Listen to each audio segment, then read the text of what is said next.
The morning air in Cedar Rapids carried the familiar scent of freshly cut grass and diesel exhaust as buses pulled into the parking lot of Jefferson High School. Darius Webb stepped off the number 43, adjusting the straps on his worn backpack, his eyes instinctively scanning the crowd of students flooding toward the main entrance. He'd learned that habit from his father, back when his father was still alive. "Always know your surroundings," he'd said. "Awareness keeps you safe." Darius wasn't imposing. At 5'9", with a slight build and rounded shoulders that made him appear smaller, he moved through the world trying not to take up too much space. His thick framed glasses sat slightly crooked on his nose, and his clothing, a faded hoodie and jeans that were a size too large, seemed designed to help him disappear into the background. When he walked, his gaze stayed fixed on the ground 3 feet ahead, a posture of perpetual apology for existing in the same space as others. He was new to Jefferson High. The school year had started 3 weeks ago, and Darius was still learning the geography of the place, still trying to figure out which hallways to avoid, which lunch tables were off limits, where the invisible boundaries of the social hierarchy were drawn. The building itself was typical of Iowa public schools. Red brick exterior, fluorescent-lit hallways lined with dented lockers, linoleum floors that squeaked under rubber soles, the permanent smell of industrial cleaner fighting a losing battle against teenage sweat and cafeteria grease. Jefferson High had a reputation. It was one of 3 high schools in Cedar Rapids, and it drew students from the south side of town, a mix of working-class families, new immigrants, and a handful of upper-middle-class kids whose parents wanted them to experience diversity. The school's mascot was the Patriots, and the football team was mediocre, the basketball team slightly better. What Jefferson was really known for was its wrestling program. 3 state championships in the last 5 years. The wrestlers had status here. They walked the halls with the confidence of kings surveying their territory. Darius pushed through the double doors into the main hallway. The noise hit him like a physical force, hundreds of conversations happening simultaneously, locker doors slamming, the bass-heavy thump of music from someone's phone speaker, the warning bell's shrill electronic pulse. He kept his head down and moved along the right side of the corridor, staying close to the wall, making himself small. "Watch it," someone muttered as shoulders collided with his. Darius stumbled slightly, caught himself, kept walking. He didn't turn to see who'd bumped him. It didn't matter. In 3 weeks he'd learned that reacting only made things worse. His locker was number 247, wedged between 2 larger units in the sophomore hall. He worked the combination 18-6-32, and the door swung open with a metallic groan. Inside, his textbooks were stacked with precise neatness, notebooks labeled with careful handwriting, a calculator resting on the top shelf. No photos, no decorations, nothing personal, just the minimum required to function. "Hey, Webster!" The voice came from behind him, casual and amused. Darius didn't correct the name. His shoulders tensed imperceptibly, but he continued pulling out his chemistry textbook, moving slowly, deliberately, as if he hadn't heard anything. "I know you hear me, Webster." Darius closed his locker and turned. 3 of them stood there, arranged in a loose semicircle that blocked his natural path down the hallway. The one in the center was Trent Kellerman, and even if Darius hadn't learned the social hierarchy yet, Trent's position would have been obvious. He was a junior, 6 feet tall with the thick, muscular build of someone who'd been wrestling since elementary school. His blonde hair was buzzed close on the sides, longer on top, styled with enough product to survive a hurricane. His jaw was square, his eyes pale blue and utterly confident.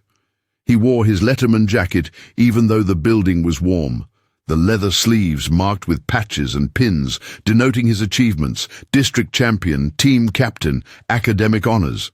His family owned Kellerman Automotive, the largest car dealership in Cedar Rapids. His father had been a state wrestling champion in the 80s. Trent had inherited both success and the expectation of more.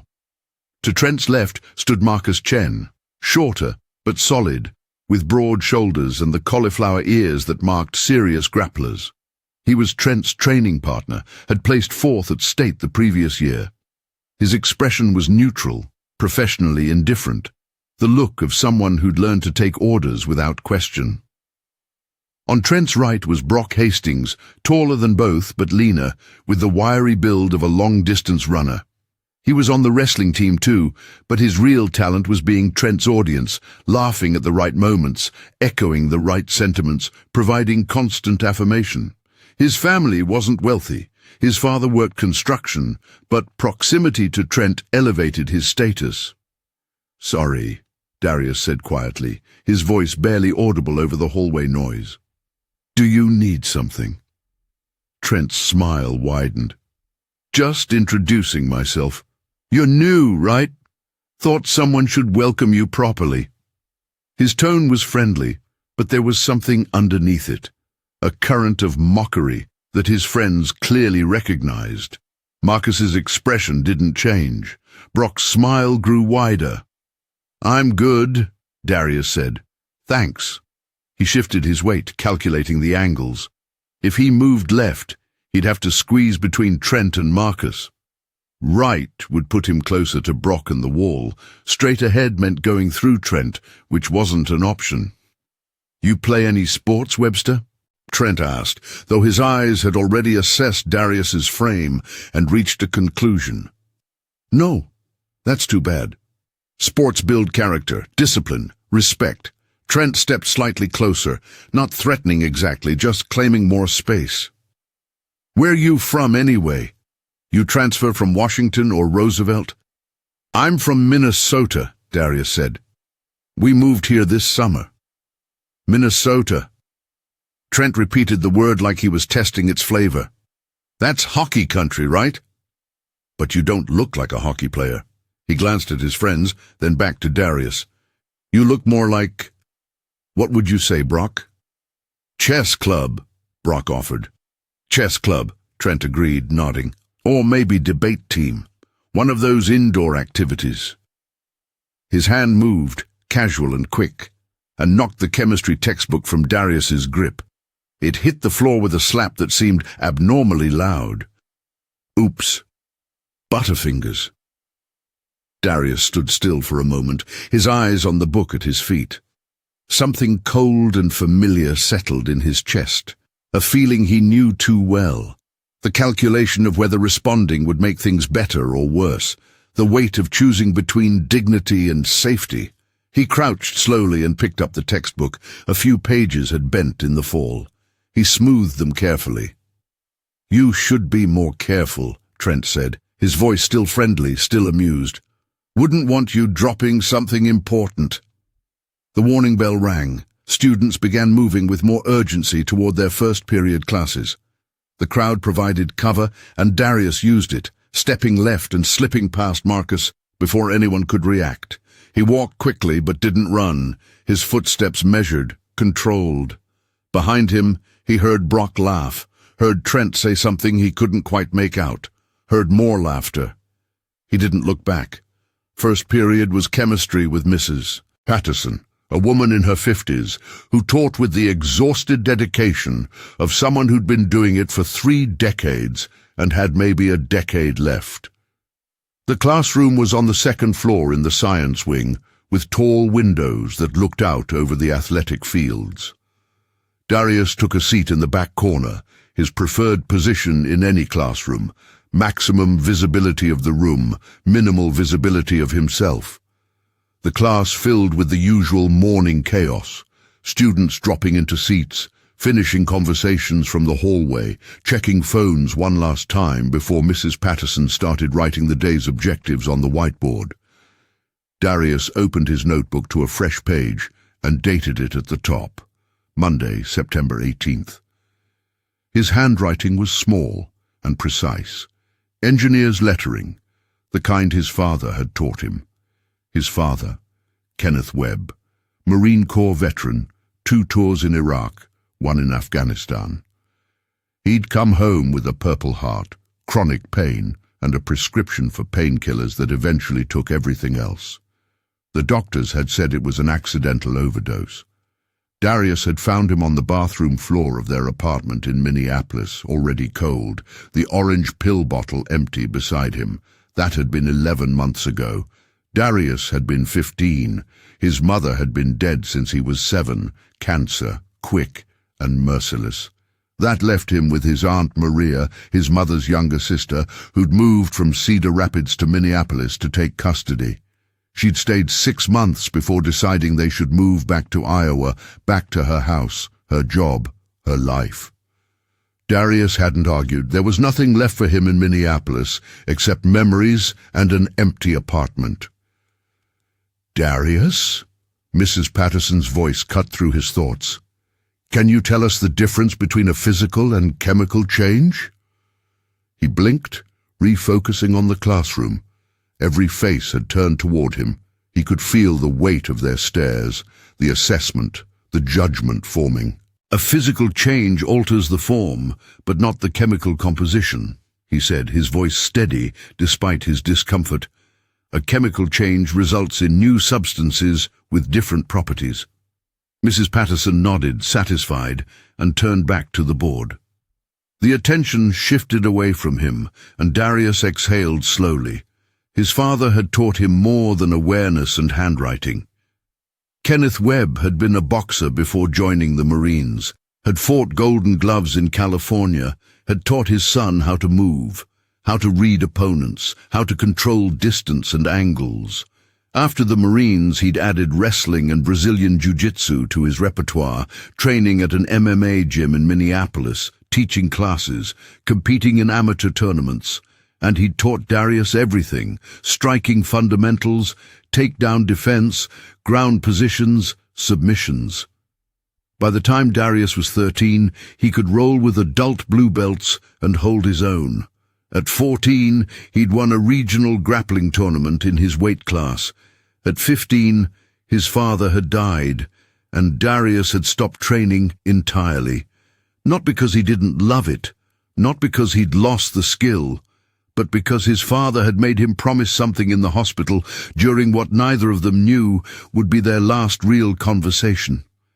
Kenneth Webb, lucid for one of the final times, had gripped his son's hand and said, "You've got talent, Darius.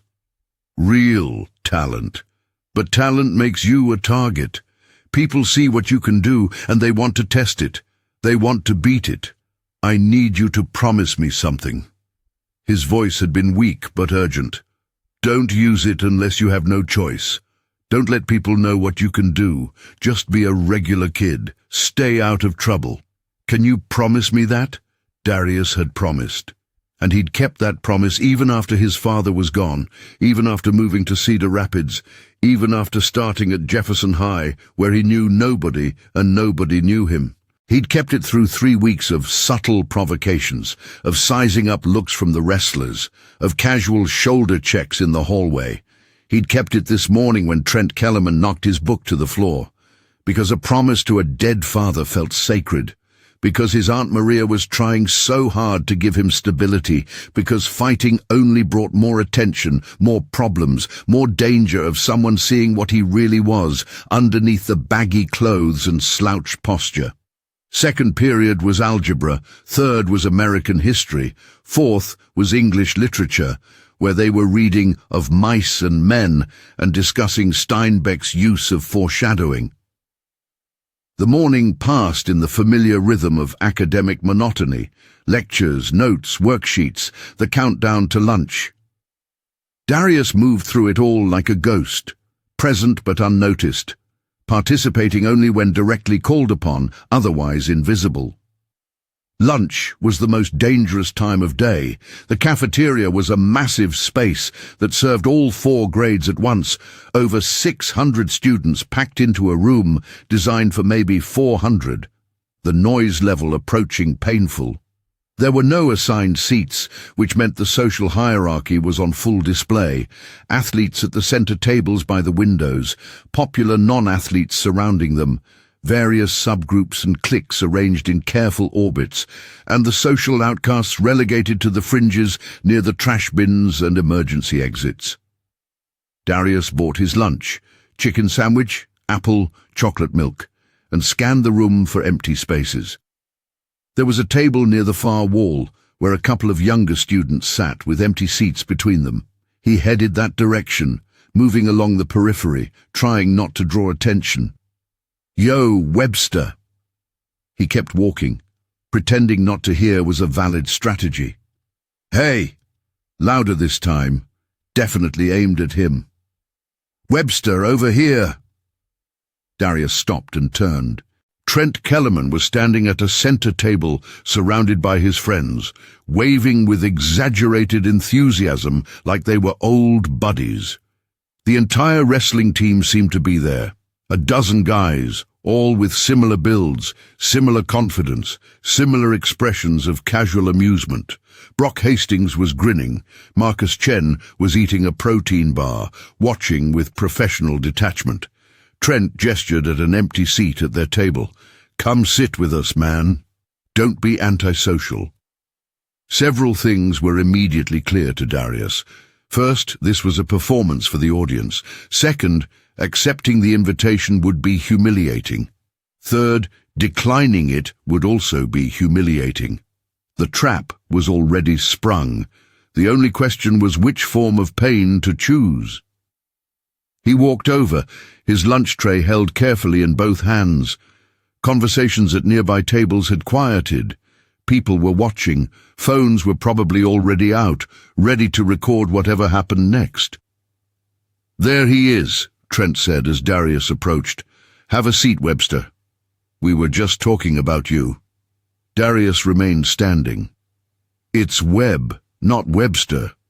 "What?" Trent cupped a hand to his ear theatrically. "Speak up, man. Can't hear you." "My name is Webb. Darius Webb. Darius Webb," Trent repeated, trying out the syllables. "Darius Webb from Minnesota. The new guy. The quiet guy.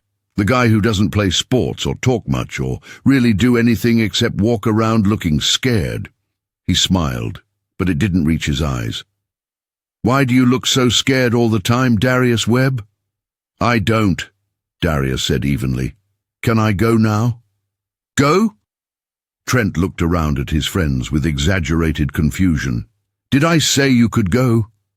"I invited you to sit with us.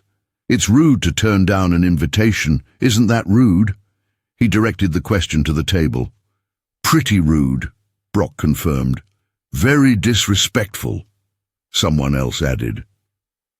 Trent stood up, and even though he'd seemed imposing before, standing made him more so. He was bigger than Darius, heavier, thicker through the chest and shoulders. His arms hung loose at his sides, but there was a coiled quality to his posture, the readiness of someone who knew how to use his body as a weapon. "See, Darius Webb, we're trying to be friendly here.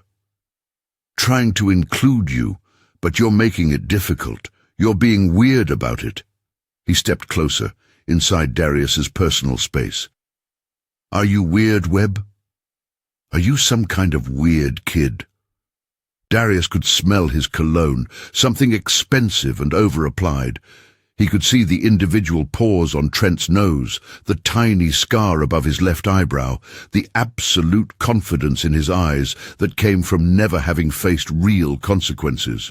This close, Darius's training kicked in automatically, his mind cataloguing information without conscious thought. Trent's weight distribution slightly forward, his hands not raised, but his shoulders tensed, his breathing steady and controlled, a wrestler's stance disguised as casual posture. "No," Darius said quietly, "I'm not weird. I'm just trying to eat lunch." "Then sit down and eat with us." "I'd rather not." Something flickered across Trent's face, surprise maybe, or annoyance at being contradicted. His smile tightened. "You'd rather not," he repeated. "You hear that, guys? He'd rather not. He's too good to sit with us." "I didn't say that. But that's what you meant, right? You think you're better than us?" "No." Darius's voice stayed level. "I just want to eat lunch by myself, that's all." "That's all," Trent mocked, his voice taking on a whining quality. "I just want to eat lunch by myself." He looked at his friends. "What do you think? Should we let the new kid disrespect us like this?" The question was rhetorical, a setup for whatever came next. Darius could see it developing, could see the pattern forming. His father's voice echoed in his memory. "If you can't avoid the fight, control the fight. But the best fight is the one that never happens." He took a step back, creating distance. "Look, I'm sorry if I offended you. That wasn't my intention. I'm gonna go eat over there." He pointed to the far table. "You guys have a good lunch." He turned and started walking, his pace controlled, unhurried. "Don't run. Running shows fear. Fear encourages predators." He made it 5 steps before he felt the impact on his back, a hard shove that sent him stumbling forward, his lunch tray flying from his hands, chicken sandwich, an apple and chocolate milk arcing through the air before crashing to the floor in a spray of liquid and food. His own momentum carried him down, and he hit the linoleum hard, his palms stinging from catching himself, his right knee barking with sudden pain. The cafeteria erupted in noise, laughter, cheers, a few gasps, hundreds of conversations stopping mid-sentence as everyone turned to look. Darius stayed down for a moment, his face hot with humiliation, his chest tight with something that might have been rage or might have been despair. Chocolate milk was spreading across the floor, soaking into his jeans. Pieces of chicken and bread were scattered around him. He could hear phones clicking, capturing the moment, immortalizing his degradation. "Whoops!" Trent's voice called out, falsely apologetic. "Sorry, man. Didn't see you there. Should watch where you're going." More laughter. Darius pushed himself up slowly, his hands sticky with milk and floor grime. He didn't look at Trent, didn't look at anyone.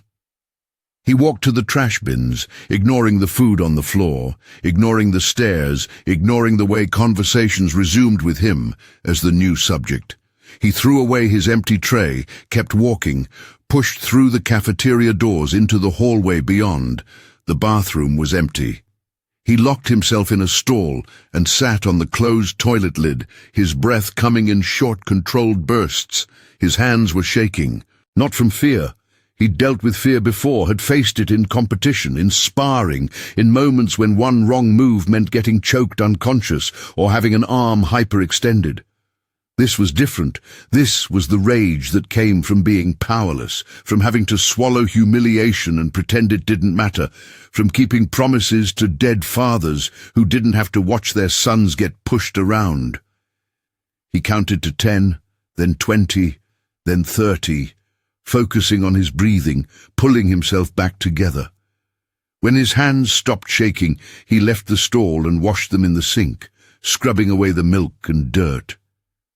His reflection in the mirror looked pathetic, glasses askew, face flushed, a spot of chocolate milk on his hoodie.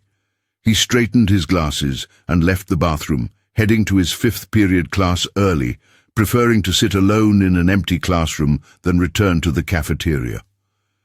The afternoon was better only because it was easier to be invisible in class. 5th period was biology. 6th was gym, which Darius had been dreading since the schedule was posted. Mandatory physical education co-ed, taught by Coach Richardson, who also happened to be the assistant wrestling coach. The gym itself was enormous, a basketball court with retractable bleachers, hardwood floors that echoed every footstep, and the permanent smell of sweat and rubber. Today's activity was volleyball, which meant dividing into teams, which meant a draft process, which meant standing against the wall, while team captains, inevitably the athletes, chose players one by one. Darius was picked last, which was expected. He joined his team and tried to stay in the back row, tried to be unremarkable. He was actually decent at volleyball. His reflexes were sharp, his hand-eye coordination above average. But being decent meant being noticed, so he played down his ability, missing returns he could have made, setting balls weakly, letting others take the aggressive plays. He made it through gym without incident. Seventh period was study hall, where he actually did study, working through algebra problems, while around him other students socialized and texted and did everything except study. The final bell rang at 3:15, and Darius packed his bag and headed for the buses. The number 43 left at 3:30. He climbed aboard, found an empty seat near the middle, and stared out the window as the bus pulled away from Jefferson High. The ride home took 20 minutes, winding through residential neighborhoods, past strip malls and churches and chain restaurants, until it reached his stop on 16th Avenue Southeast. His aunt's house was a small ranch style with faded yellow siding and a chain-link fence around a yard that was mostly weeds. She wouldn't be home yet. She worked as a nursing assistant at Mercy Medical Center and didn't finish her shift until 6. Darius let himself in through the front door. The house smelled like the lemon cleaner his aunt used obsessively and the lingering scent of that morning's coffee. He dropped his backpack by the couch and headed to his room, small, with bare walls painted institutional beige, a twin bed, a particle board desk, a laptop his aunt had bought him at Walmart. He changed out of his milk-stained jeans and lay on the bed, staring at the ceiling, replaying the day frame by frame. His phone buzzed, a text from an unknown number. "Look what I found." Below it, a link. He clicked it, already knowing what it would be. Someone had uploaded the cafeteria video to Instagram. The account was new, created today, named Jefferson High LOLS. The video showed him stumbling forward, falling, milk and food flying everywhere, Trent's voice saying, "Whoops." The caption read, "New kid needs to watch where he's going." It already had 63 likes and 27 comments, most of them laughing emojis or short messages. LMAO, RIP that kid. Yo, that was brutal. Darius blocked the account and put his phone face down on his desk. His hands weren't shaking anymore. He felt empty, hollowed out, like someone had reached inside and scooped out everything that made him him. This was day one of his new reality at Jefferson High. He'd tried to be invisible and failed. Now he was visible in the worst possible way, as the victim, the target, the kid everyone could laugh at without consequence. He thought about his father's promise. Don't use it unless you have no choice. Just be a regular kid. Stay out of trouble. But regular kids didn't have to deal with this, did they? Regular kids had friends, allies, social standing that protected them from becoming targets. Darius had none of that. He was alone in a new place with skills he couldn't use and a growing certainty that things were only going to get worse. Tuesday morning started the same way. Bus ride, main entrance, hallways full of students moving with the organized chaos of the school day beginning. But something was different now. People noticed him. Not many, but enough. A few stared and whispered to their friends. Someone made a shoving gesture as he passed, mimicking yesterday's incident, and their group laughed. The video had spread. He was no longer invisible. He was notorious. His locker was on the same hall as yesterday, but when he reached it, something felt wrong. The lock was intact, the door closed, but there was writing on it. Black Sharpie, still wet enough to smudge when he touched it. Webster the Loser. Below that, a crudely drawn stick figure lying on the ground.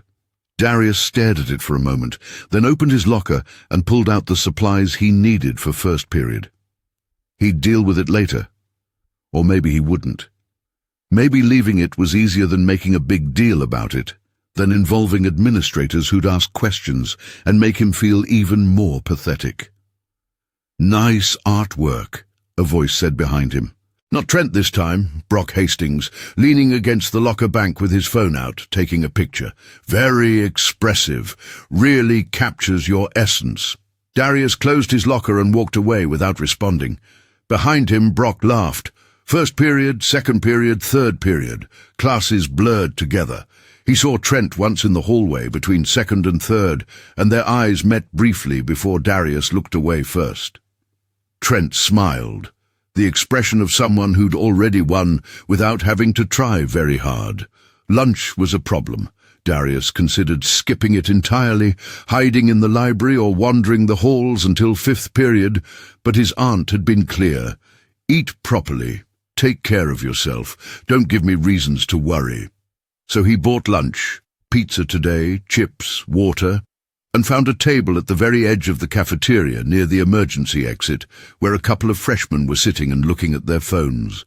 He sat at the far end and ate quickly, not tasting anything, just consuming calories to fuel his body through the rest of the day. Nobody bothered him. The freshmen ignored him. Trent and his crew were at their center table again, loud and animated, holding court. Darius finished his lunch and threw away his trash, then went to the library for the remainder of the lunch period, finding a cubicle in the back corner where he could sit and not think about anything. Wednesday was worse. The vandalized locker remained unchanged. No janitor had cleaned it. No administrator had noticed or cared. More people seemed aware of him now, though most just stared and whispered rather than engaging directly. He'd become a character in the school's ongoing drama, a punchline people referenced but didn't need to interact with. During fourth period English, Mrs. Kowalski asked him to read a passage from Of Mice and Men aloud. He did, his voice steady and clear, reading Lenny's confused questions about why they had to leave their last job. When he finished, someone in the back of the room muttered, "Ask Webster why he had to leave his last school," and there was scattered laughter. Mrs. Kowalski said, "That's enough," but didn't pursue it further. Darius kept his eyes on the book and didn't react. Lunch on Wednesday was when things escalated. He bought his food and headed for the same back table, but when he got there, all the seats were taken, not by students eating, but by backpacks and jackets spread out deliberately to fill the space. The freshmen from Monday and Tuesday were gone. He looked around for another option, but the cafeteria was more crowded than usual, every table full. Every table except one, the center table where Trent and his friends sat, where there was an empty chair, where Trent was waving at him again, grinning, inviting him to repeat yesterday's humiliation. Darius stood there holding his tray, calculating. If he left the cafeteria, they won. If he tried to sit at a full table, he'd get rejected. If he accepted Trent's invitation, he'd walk into another trap. There were no good options, only different degrees of losing. He chose to leave, turned and headed for the doors, intending to eat in the hallway or bathroom or anywhere else. But he'd only made it halfway across the cafeteria when someone stuck out a leg, and Darius, his attention divided, his mind racing, didn't see it until his shin caught the obstacle and his momentum carried him forward in a sprawling, helpless fall. His tray went flying, pizza and chips and water bottles scattered across the floor. He hit hard, his shoulder taking most of the impact, a bright flare of pain that temporarily whited out his vision. The sound in the cafeteria changed, laughter erupting, cheers, applause, hundreds of voices rising in a wave of collective entertainment. Darius lay on the floor for a moment, his shoulder throbbing, his face burning with shame so intense it felt physical, like someone had lit a fire beneath his skin. He pushed himself up, ignoring the pain, ignoring the food scattered around him, ignoring the phones that were definitely recording. 2 days in a row, someone shouted. The kid's a walking disaster. More laughter. Darius didn't look to see who'd tripped him. It didn't matter. They were all in on it now, the whole cafeteria, the whole school. He was the designated victim, the entertainment, the person everyone could kick without fear of consequences. He left his food on the floor and walked out, his shoulders screaming with each step, his eyes fixed straight ahead, refusing to look at anyone, refusing to give them the satisfaction of seeing him cry or rage or break. He made it to the bathroom, locked himself in a stall again, and sat there until the lunch period ended and the hallways filled with students heading to fifth period. His shoulder was probably bruised, maybe more than bruised. It hurt to lift his arm above chest height. But he didn't go to the nurse. That would mean explaining what happened, and explaining would mean admitting he'd been targeted, and admitting would lead to questions about why he didn't fight back. And those questions would eventually lead to things he couldn't explain without breaking his father's promise. Thursday, the vandalism on his locker expanded. Someone had added more Sharpie graffiti. "Push here to activate gravity." An arrow pointed to a stick figure. Darius ignored it and went to first period. In second period algebra, he found that someone had stuffed his backpack with crumpled paper balls, dozens of them, filling every compartment. They spilled out when he opened it to get his textbook, scattering across the floor around his desk, each one marked with insulting messages. Loser, nobody, invisible boy, walk much. The teacher, Mr. Harrison, looked over and frowned, but didn't say anything. Darius picked them up one by one, threw them away, and opened his textbook to the correct page. Thursday's lunch was different.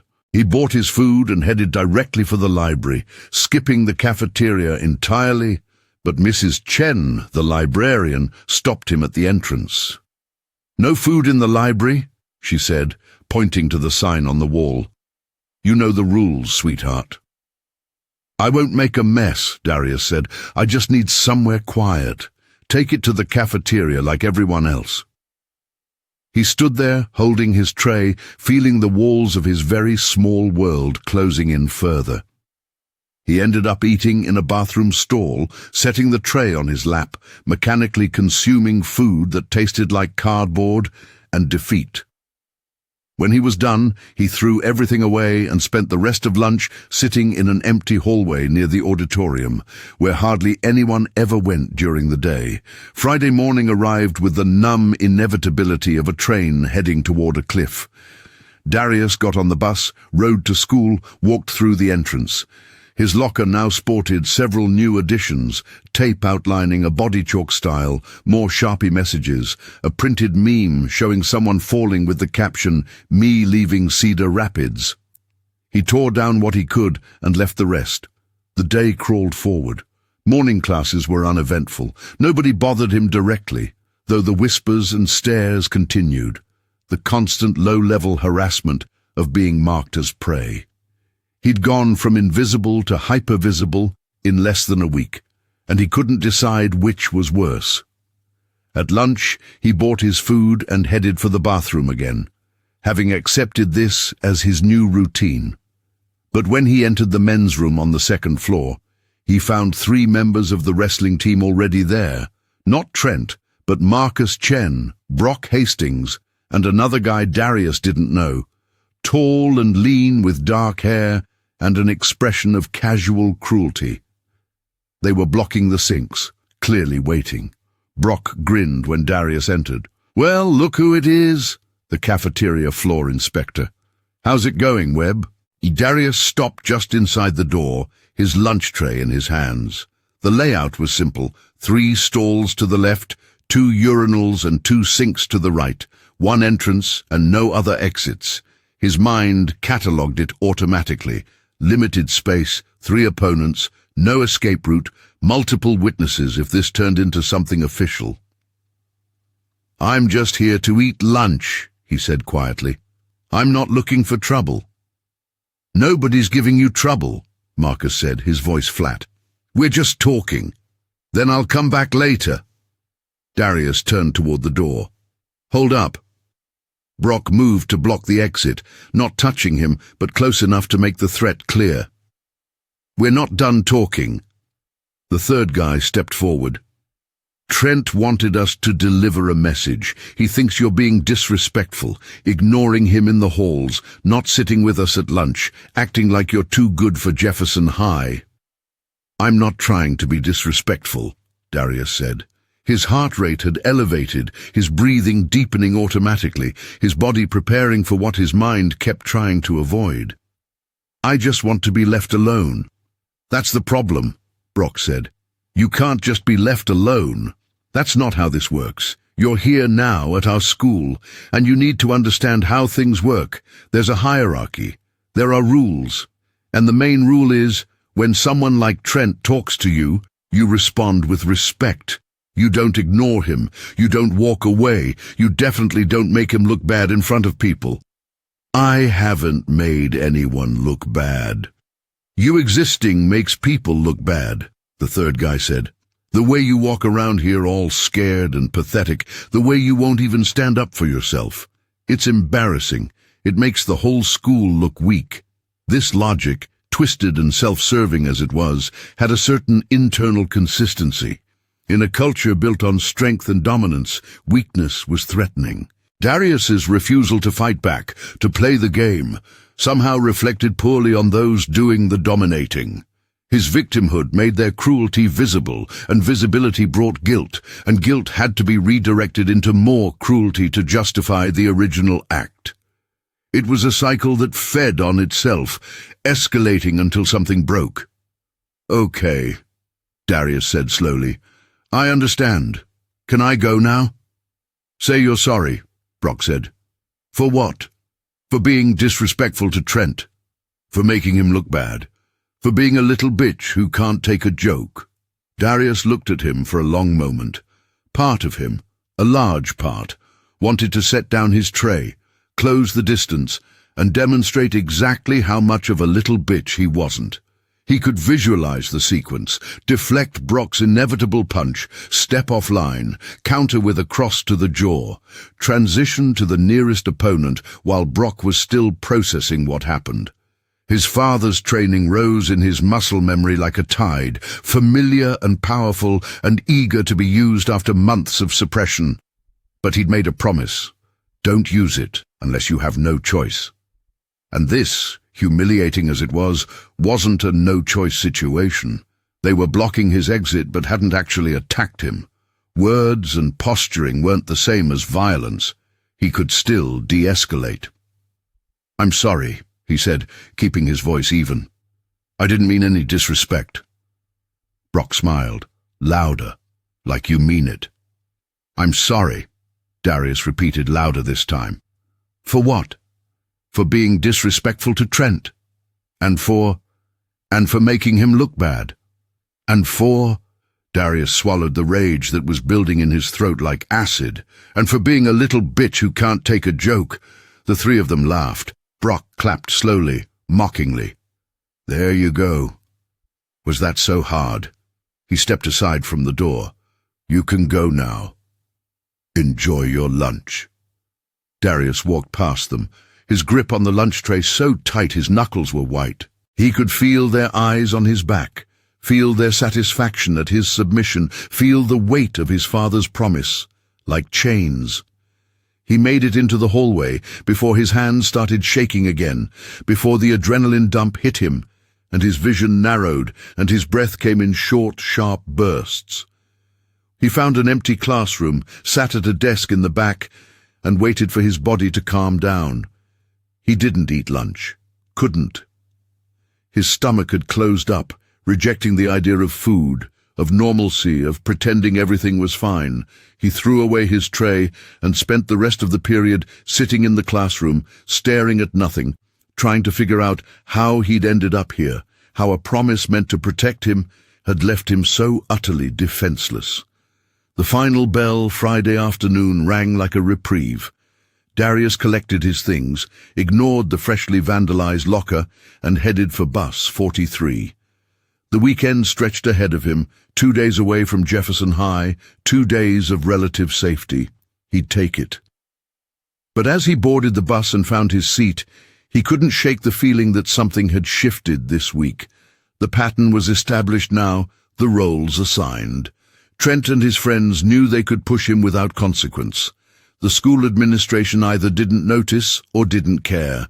And Darius himself was trapped by a promise he couldn't break, holding back abilities that could end this situation instantly, but would cost him something he couldn't quite name.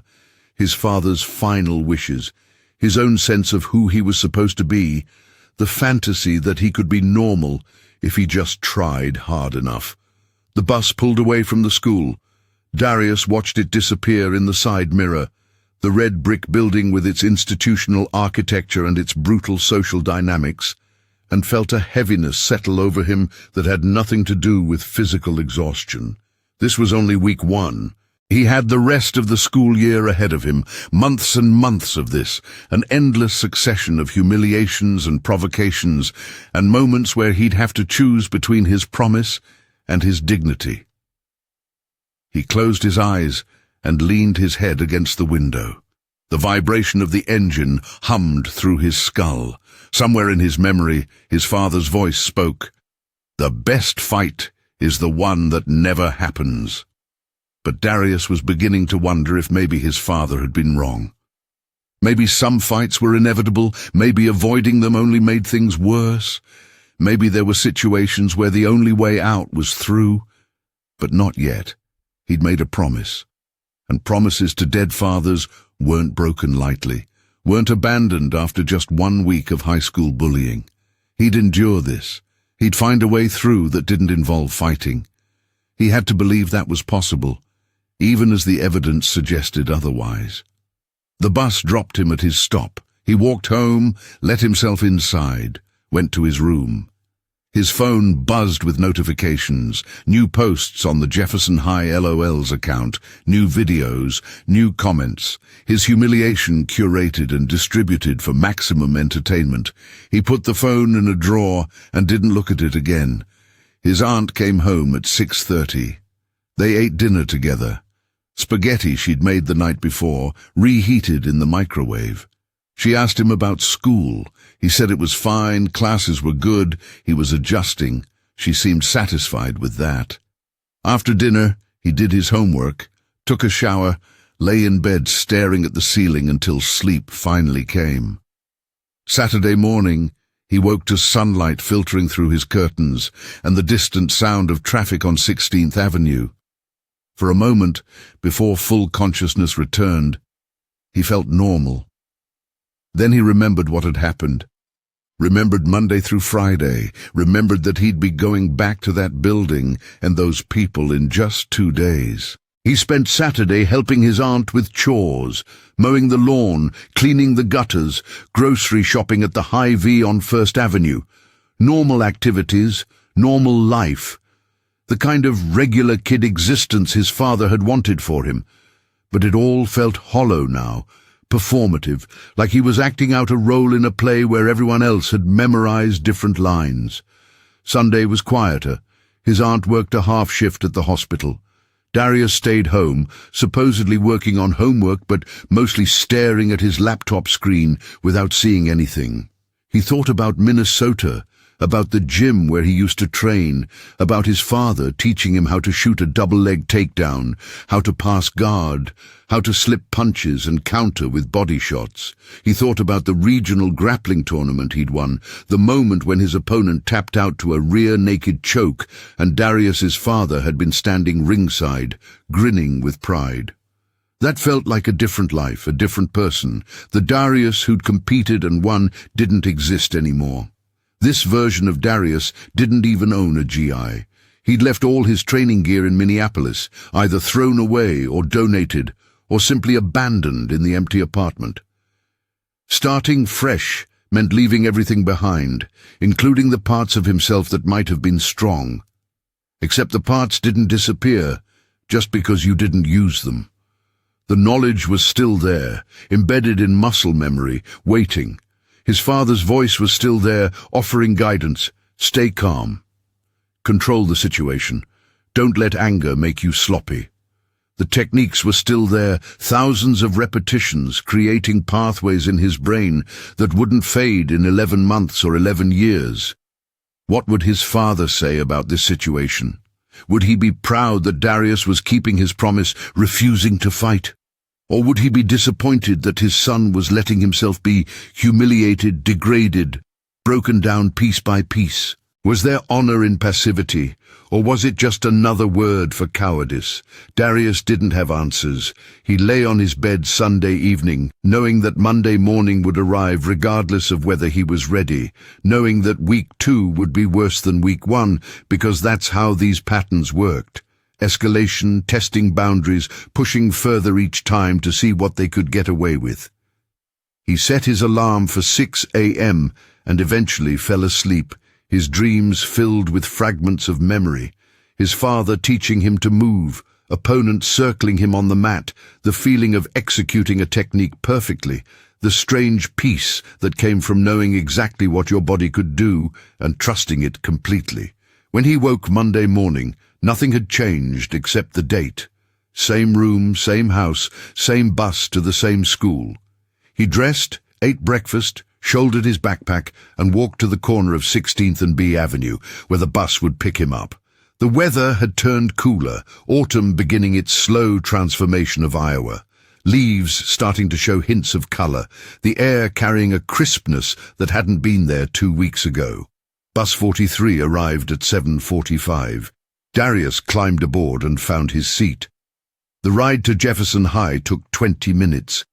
When the school appeared through the window, red brick, American flag snapping in the breeze, students flooding through the entrance, Darius felt his stomach tighten with dread. Week 2 was beginning. He walked through the main entrance with the crowd, head down, backpack secure, moving automatically toward his locker. The hallway noise enveloped him. Conversations, laughter, locker doors slamming, the bass thump of music. His locker still bore the vandalism from last week, now looking aged and permanent. He worked the combination, opened the door, started to reach for his chemistry textbook. The textbook wasn't there. Instead, his locker was filled with trash, crumpled papers, empty soda cans, used napkins, food wrappers, all stuffed inside until they spilled out when the door opened. The smell hit him immediately, rotten and sour, making him gag. Someone had clearly saved this garbage specifically for this purpose, filling his locker over the weekend when the building was mostly empty and security was minimal. Students passing in the hallway noticed and started to laugh. Someone took a picture. Someone else called out, "Yo, Webb's locker matches his life now, full of garbage." Darius stood there for a moment, looking at the trash, feeling the weight of it metaphorically and literally. He could report this to administration. He could clean it out and say nothing. He could walk away and leave it. Each option had consequences, and none of them fixed anything. He chose to clean it out. He went to the bathroom, got paper towels, came back and started pulling garbage from his locker, stuffing it into a trash bag he'd grabbed from a janitor's cart. It took 10 minutes. He missed the start of first period.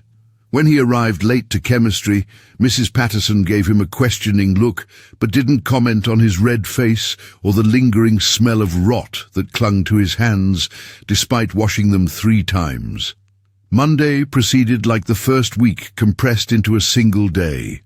Between classes, Trent and his friends appeared like clockwork, always nearby, always making comments loud enough for Darius to hear, but quiet enough to maintain deniability if a teacher was present. In the cafeteria at lunch, every table was somehow full again except Trent's, where the empty seat sat like a throne reserved for humiliation. Darius skipped lunch entirely, spending the period in an empty classroom, eating nothing, drinking water from a fountain, waiting for the bell. Tuesday brought a new development. During gym class, Coach Richardson announced they'd be starting a wrestling unit, mandatory participation. Everyone would learn basic techniques, stance, shots, sprawls, pins. The announcement sent a ripple through the class, excitement from those who thought it sounded fun, anxiety from those who knew they'd be terrible, and something else from Darius, a cold understanding that this was going to be the worst possible situation. Wrestling meant physical contact. Wrestling meant demonstrating technique in front of the whole class. Wrestling meant partnering up, and nobody would want to partner with him, which meant Coach Richardson would assign partners, which meant he'd probably end up with someone from the actual wrestling team, which meant he'd have to either demonstrate his skills or deliberately perform badly, and either choice would expose him. The universe had a cruel sense of humor sometimes. They started with basics.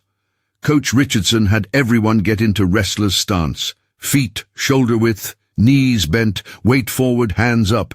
Darius did it perfectly because his body remembered even if his mind wished it didn't. The coach walked around correcting postures, adjusting feet positions, telling people to lower their hips. When he reached Darius, he paused. "You've wrestled before?" Coach Richardson asked. "No, sir." "Your stance looks pretty good for a beginner." The coach studied him for a moment, something calculating in his eyes. "Natural athlete?"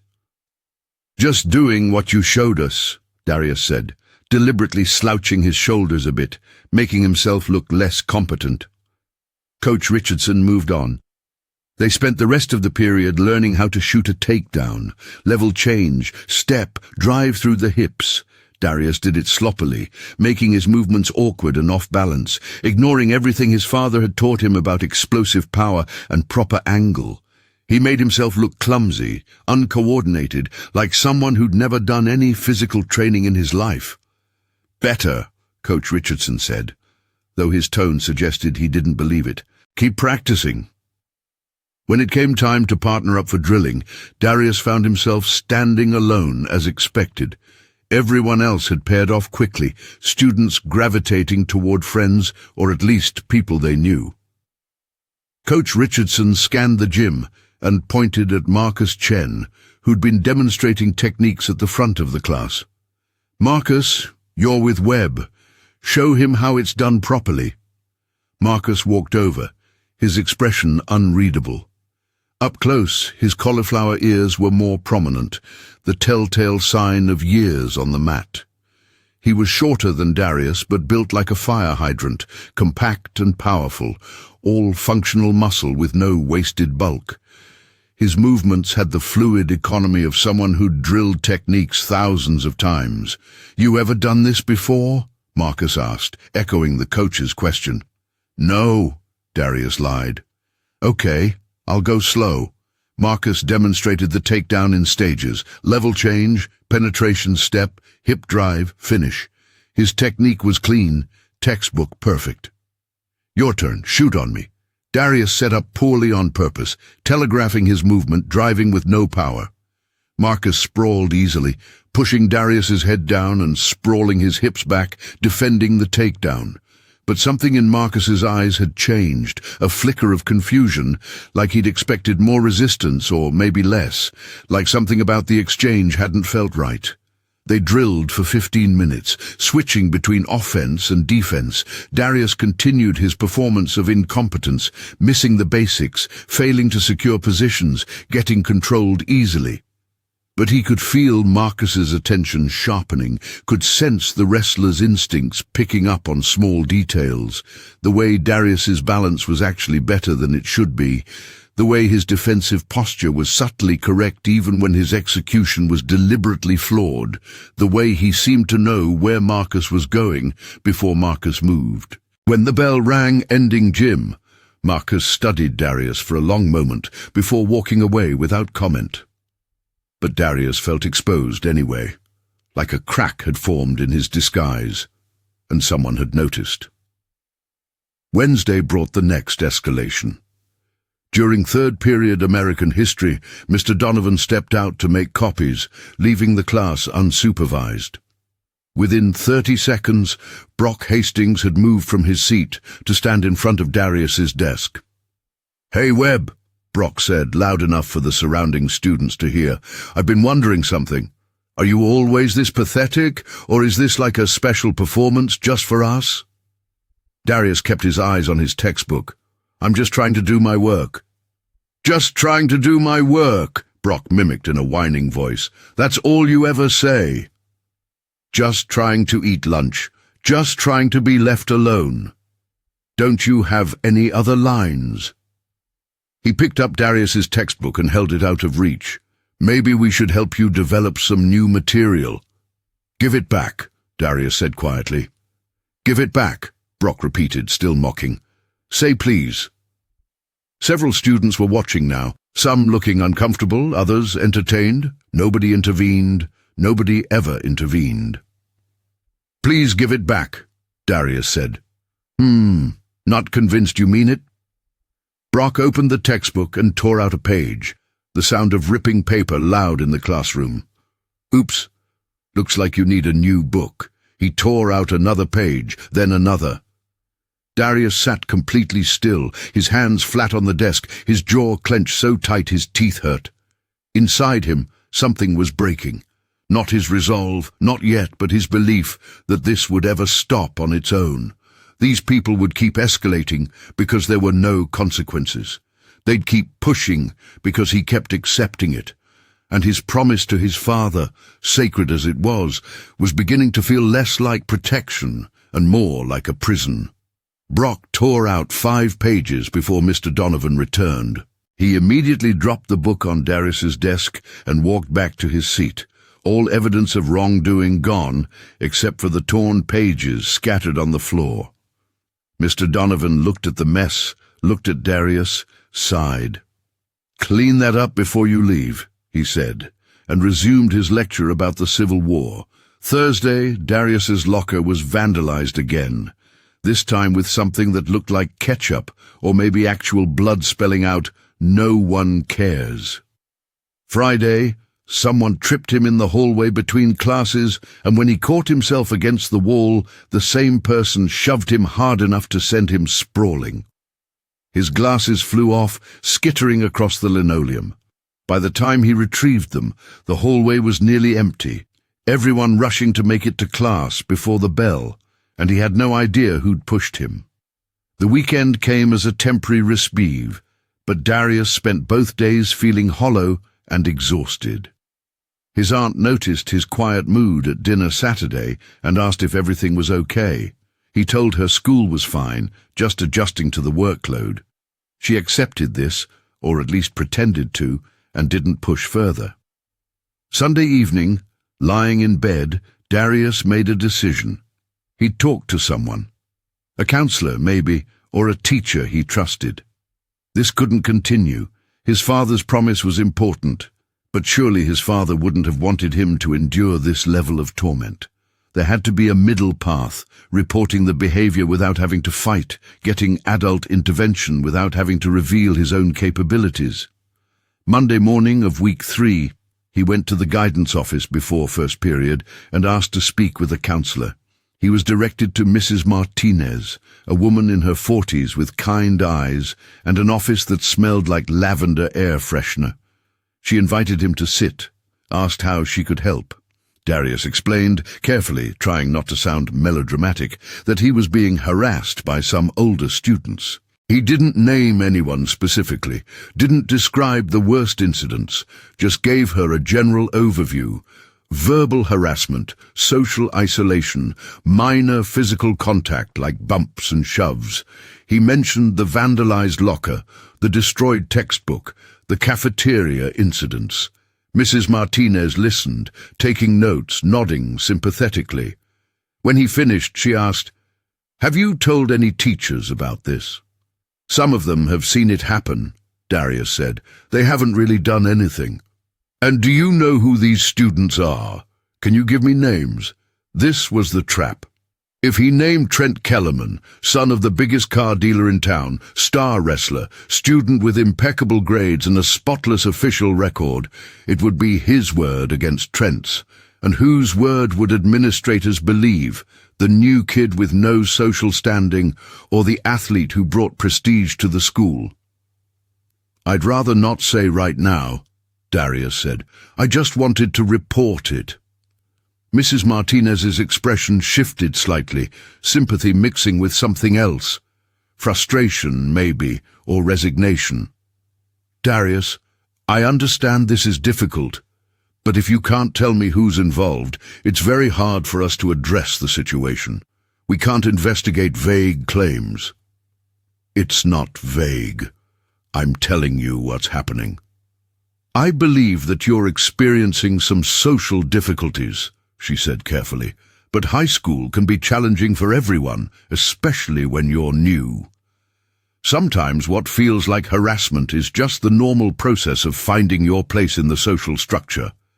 Have you tried joining any clubs or activities, making friends with people who share your interests?" Darius stared at her. "Someone filled my locker with garbage. Someone destroyed my textbook in class. That's not finding my place in the social structure."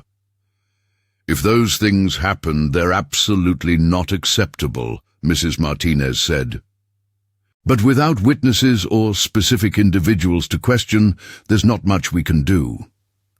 What I can offer is some strategies for conflict resolution. Sometimes the way we present ourselves can inadvertently invite negative attention. Projecting confidence, making eye contact, standing up for yourself verbally, these things can make a difference." Translation: it was his fault. His posture, his demeanor, his mere existence was inviting harassment, and if he'd just be more confident, the problem would solve itself. The adults wouldn't help. They'd observe his victimization, note it in passing, and then counsel him on how to stop being a victim without actually stopping the victimizers. "Thanks for your time," Darius said, standing. "Darius, wait. I really do want to help. If you change your mind about giving me names, or if anything escalates to the point where you feel unsafe, my door is always open." He nodded and left. The meeting had accomplished nothing except confirming what he'd already suspected. He was alone in this. The system wasn't designed to protect people like him. It was designed to maintain order and avoid controversy, and both of those goals were better served by telling the victim to be more confident than by confronting popular students whose parents had money and influence. Week 3 got worse. The social media harassment that had started with the cafeteria videos expanded into a full campaign. New accounts appeared daily, all posting content about him, edited photos making him look ridiculous, fake conversations, rumors presented as facts. Someone created a poll. What's the most pathetic thing about Darius Webb? The options included his face, his personality, the way he walks, and everything. By Wednesday, it had over 200 votes. The rumors spread faster than he could track. He was from Minnesota because he'd been expelled from his last school for creepy behavior. He'd failed multiple grades and was actually 19. He'd made inappropriate advances toward a teacher. He'd been caught stealing. He'd been in juvie. None of it was true, but truth didn't matter. The rumors became reality through repetition, and by Thursday, even students who'd never interacted with him looked at him with suspicion or disgust. In Wednesday's gym class, Coach Richardson announced they'd continue the wrestling unit with live sparring, light intensity, focus on technique, learning to apply what they'd practiced. Partners would rotate, so everyone got experience against different body types and skill levels. Darius's first partner was a girl from his English class, shy and even less athletic than he was pretending to be. They fumbled through the match awkwardly, neither one securing any real control, both of them just surviving until the whistle blew. His second partner was more aggressive, a football player who relied on strength over technique, easy to defend against if Darius had been trying. Instead, he let himself get taken down, pinned, dominated completely. His third partner was Trent Kellerman. Coach Richardson made the pairing deliberately. Darius could see it in the coach's eyes, the way he watched them both with interest. Maybe he'd heard the rumors about Darius being harassed. Maybe he thought this would be character building, teach Darius to stand up for himself. Or maybe he just wanted to see what would happen, feed the drama that made school life interesting for bored adults. They faced each other on the mat, the rest of the class forming a loose circle around them. Trent was smiling, relaxed, completely confident. He'd been wrestling since he was 6 years old. He'd competed at the national level. He knew exactly what was going to happen here.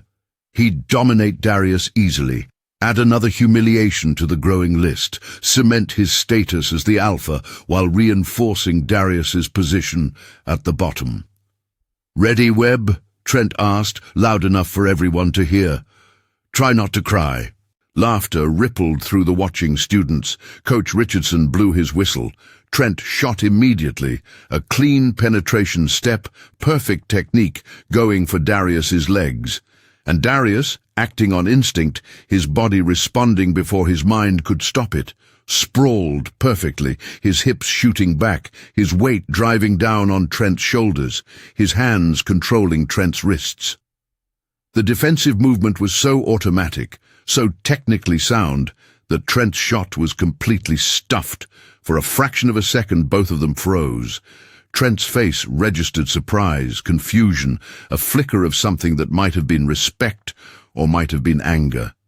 Then Darius realized what he'd done, realized he'd just revealed he knew exactly what he was doing, and deliberately let his balance fail, collapsing to the mat in a way that looked accidental but gave Trent the opportunity to recover and secure top position. Trent took it, transitioning to side control, applying pressure, working for a pin. Darius didn't resist, just let it happen, let Trent flatten him out and hold him down until the whistle blew. But the damage was done. As they stood and returned to their starting positions, Trent was looking at him differently, studying him like a puzzle that didn't quite fit together. "That was a pretty good sprawl," Trent said, his voice low enough that only Darius could hear. "For someone who's never wrestled before." Darius said nothing. Coach Richardson blew the whistle for the next round. This time Darius let Trent take him down immediately, offering no resistance at all, making it obvious and exaggerated. Trent secured the pin in under 10 seconds. After class, in the locker room, Marcus Chen approached Darius while he was changing. "You're full of shit," Marcus said quietly. No anger in his voice, just statement of fact. "You know how to wrestle." That sprawl was too clean. Your base was too good. Why are you pretending? "I'm not pretending anything," Darius said. "Yeah, you are. I don't know what your deal is, but you're not fooling me." Marcus walked away before Darius could respond. The exposure sent a jolt of anxiety through Darius's chest. If Marcus knew, he'd tell Trent. If Trent knew Darius had been holding back, had been deliberately playing weak, it would be seen as an insult, a challenge, disrespect of the highest order. The harassment would escalate beyond verbal taunts and social humiliation into something more physical, more dangerous. Thursday proved his fears correct. Between third and fourth periods, Trent cornered him in a stairwell, Marcus and Brock flanking him like enforcers. The space was empty, the sounds of the hallway distant and muffled. "Marcus tells me you're hiding something," Trent said, his friendly mask completely gone now. "Says you wrestled before, says you know what you're doing. That true?" "No," Darius said. "Don't lie to me." Trent stepped closer, invading his personal space. "I don't like being lied to. I especially don't like people coming into my school and disrespecting me by pretending to be weak when they're not. I'm not pretending anything. I don't wrestle. I've never wrestled. Whatever Marcus thinks he saw was just luck." "Luck." Trent's hand shot out and shoved Darius's shoulder hard. "That felt lucky to you?" Darius stumbled back a step but kept his balance. "I don't want any trouble." "Too late for that. You've been trouble since you got here." Another shove, harder. "Walking around here with your head down, acting scared, making everyone think you're some helpless victim." "But you're not, are you? You're playing a game, and I don't like games." A third shove, and this time Darius didn't stumble, didn't move at all, his stance solid and rooted. Trent noticed. His eyes narrowed. "Fight back," Trent said. "Come on, show me what you've got." "I don't want to fight." "I'm not asking." Trent's hand came up fast, not quite a punch, but a hard slap aimed at Darius's face. Darius's hand moved reflexively, catching Trent's wrist before the slap connected, his grip firm.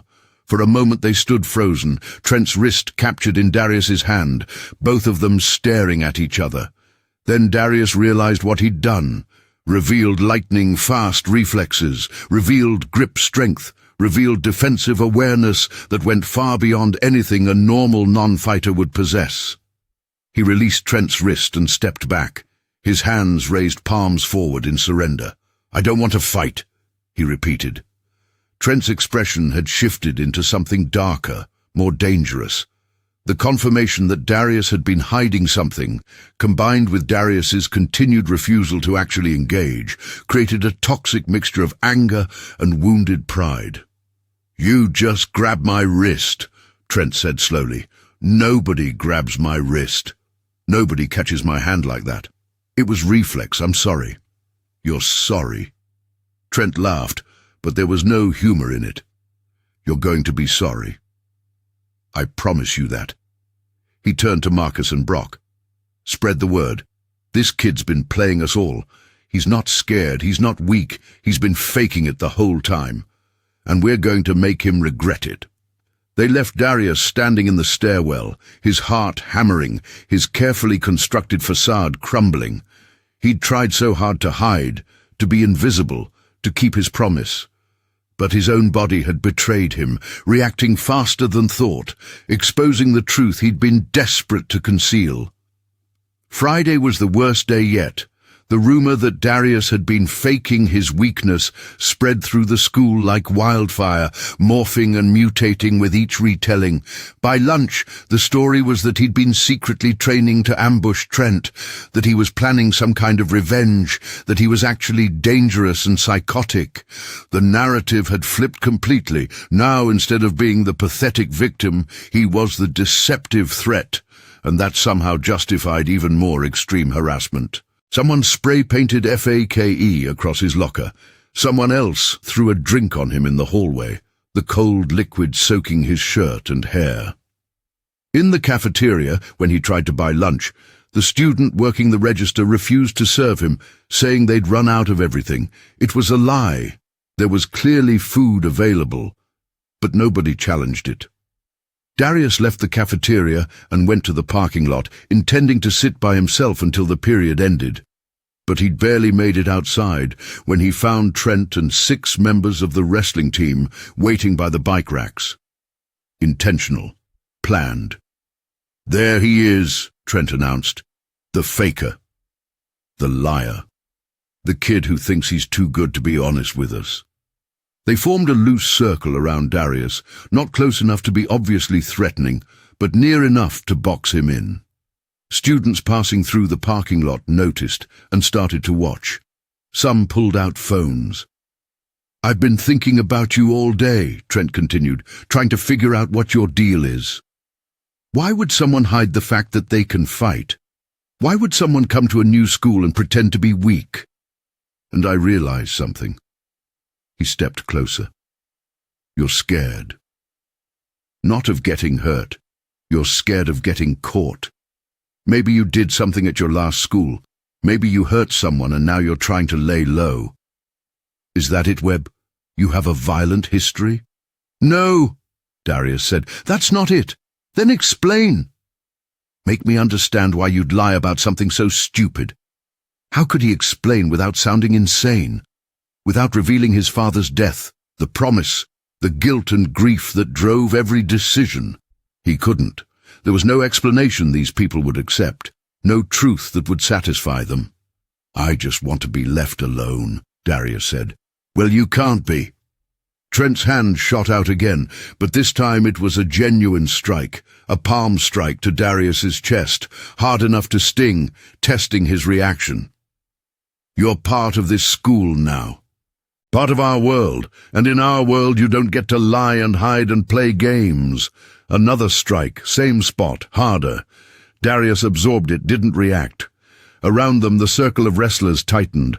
The watching students had grown in number, maybe 20 or 30 people now, all filming, all waiting to see what would happen.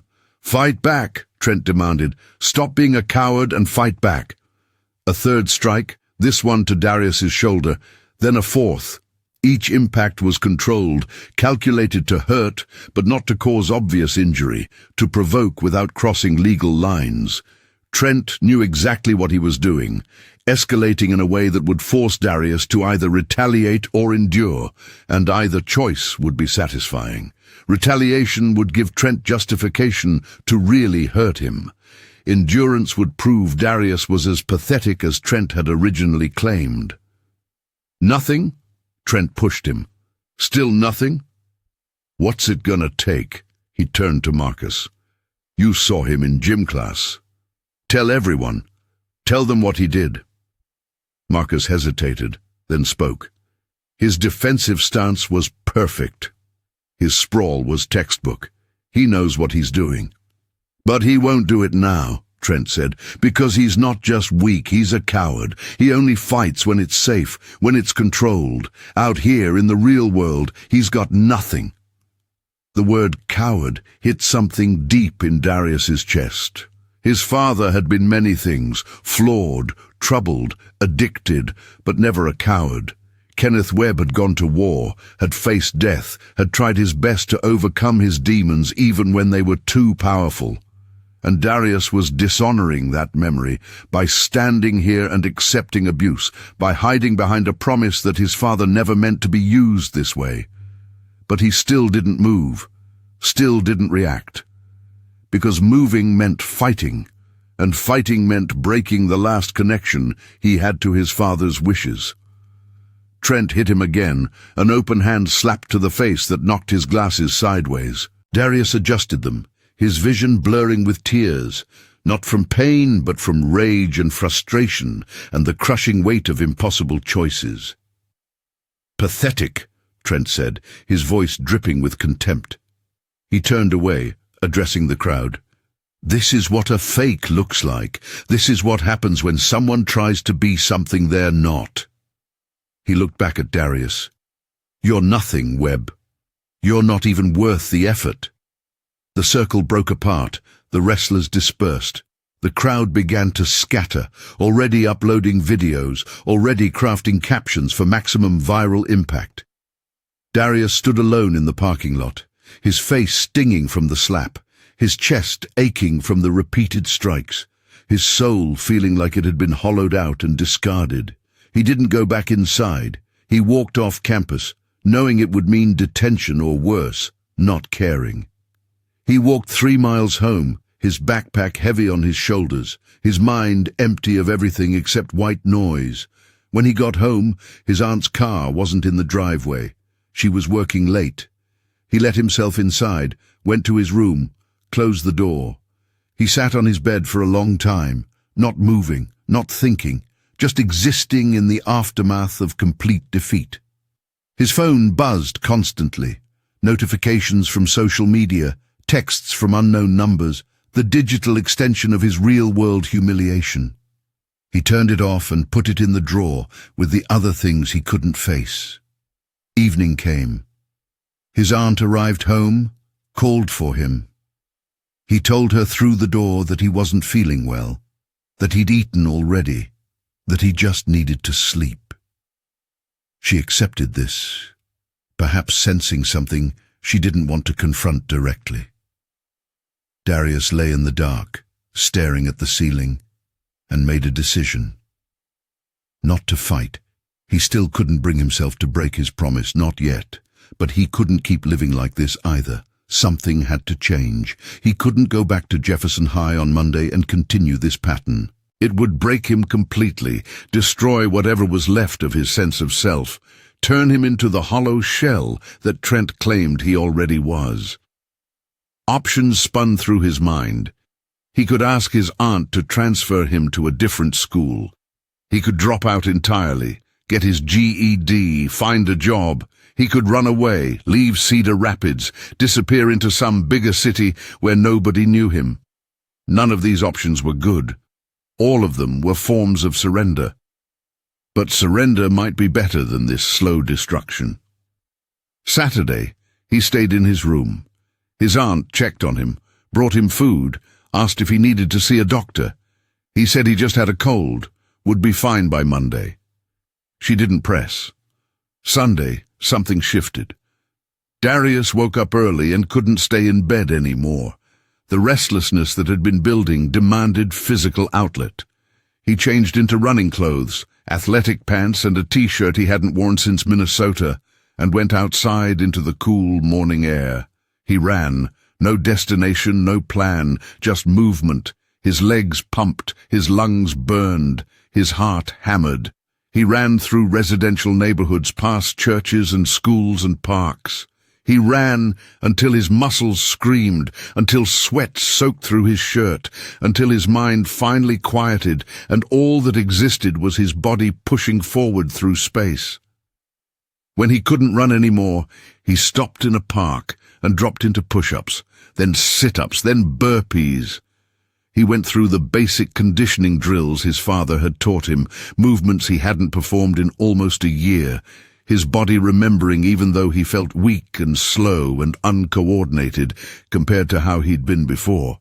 It felt good, not the exercise itself, that hurt, but the act of reconnecting with his physical self, remembering that he was more than a victim, more than a target, more than whatever Trent Kellerman said he was. He walked home slowly, cooling down, thinking. His father's promise echoed in his memory. Don't use it unless you have no choice. But maybe he'd been interpreting that wrong. Maybe his father hadn't meant never stand up for yourself. Maybe he'd meant choose your battles carefully. Don't seek out violence. Don't be the aggressor. But when violence found you, when you truly had no choice, then you acted. Darius wasn't sure yet if he'd reached that point, but he was getting close. The promise felt less absolute now, more like a guideline that needed to be balanced against the reality of his situation. His father had made him promise when he'd thought Darius would have a normal life, friends and stability, and the problems of regular kids. Kenneth Webb had never imagined his son would be isolated, targeted, systematically degraded. Would he still want Darius to stay passive if he knew? Or would he understand that some situations demanded action? Monday morning arrived with the inevitability of sunrise. Darius got ready for school, moving through his routine automatically. He felt different somehow, still scared, still dreading the day ahead. But underneath it, something harder had formed. A line in the sand he hadn't consciously drawn, but could feel solidifying. Bus 43 picked him up on time. The ride to Jefferson High passed in a blur. When he walked through the entrance, students stared like always, but their expressions seemed slightly different, wary maybe, or curious, like they could sense something had changed, even if they couldn't articulate what. His locker was intact. No new vandalism, which felt almost suspicious. He worked the combination, grabbed his books, headed to first period. The morning classes passed without incident. Nobody bothered him in the hallways. In gym class, they worked on a basketball unit instead of wrestling, and Darius participated with competent mediocrity, making himself invisible again. At lunch, something unexpected happened. As Darius was buying his food, chicken tenders, fries, water, a girl approached him at the condiment station. She was tall, maybe 5'10", with dark skin and natural hair pulled back in a ponytail. She wore jeans and a vintage Nirvana t-shirt, and she moved with a comfortable confidence that suggested she didn't care much about Jefferson High's social hierarchy. "Hey," she said, "you're Darius, right?" He looked at her, suspicious of kindness after 3 weeks of cruelty. "Yeah, I'm Tegan. Tegan Morris." She held out her hand. "I wanted to introduce myself." Darius shook her hand cautiously, waiting for the punchline, the hidden camera, the moment this revealed itself to be another humiliation. "I saw what happened Friday," Tegan continued, "in the parking lot, with Trent and his crew." Here it comes, Darius thought. Another person telling him it was his fault, that he deserved it, that he should have fought back or shut up or disappeared. "That was bullshit," Tegan said. "Complete bullshit. And I wanted you to know not everyone here thinks you deserved it." Darius blinked, recalibrating. "Thanks," he managed. "You want to sit with me?" She gestured toward a table near the windows, not the popular section, but not the outcast zone either. Middle territory, where students who didn't fit neat categories congregated. "My friends are cool. Nobody's gonna give you shit." Every instinct told him to refuse, to stick to his isolation, to not drag anyone else into his problems. But something else, maybe loneliness, maybe hope, Maybe the way Tegan was looking at him with genuine friendliness made him nod. "Okay," he said, "thanks." He followed her to the table where 3 other students sat, 2 girls and a guy, all of them seemingly normal, neither popular nor unpopular, just existing in the vast middle space of high school social structure. Tegan introduced them. Priya, a junior with glasses and a computer science t-shirt, Jordan, a sophomore with skater aesthetics and a friendly smile, and Alex, another junior with paint-stained fingers and an art portfolio bag. "This is Darius," Tegan said. "He's new." Be nice, they were nice, remarkably, unexpectedly nice. They made room for him at the table, included him in their conversation about an upcoming art show, asked him normal questions about where he was from and what classes he had. Nobody mentioned the videos. Nobody referenced the parking lot incident. They just treated him like a regular person, and the kindness of it almost broke him. Tegan, he learned over the course of lunch, was a junior who ran track and sang in the choir. She'd transferred to Jefferson High last year from Roosevelt and had her own experience with social adjustment. She was perceptive and direct in a way that felt refreshing after weeks of navigating hidden agendas and social violence. "So you've been here, 3 weeks?" she asked. "Just finished week 3, Darius confirmed, "and Trent decided you were his new project." "Something like that." "He does that," Tegan said matter-of-factly. "Picks someone every year, usually someone who won't fight back. Last year it was this kid Ramon who ended up transferring. Year before that was a girl named Sarah who just stopped coming to school. The administration pretends not to notice, the teachers look the other way, and Trent gets to feel like king of the mountain." She took a bite of her sandwich. "It's systematic bullshit enabled by institutional cowardice." Her vocabulary and analysis surprised him. Most students either participated in or accepted the social hierarchy without questioning it. Tegan clearly saw it and rejected it entirely. "Why are you talking to me?" Darius asked.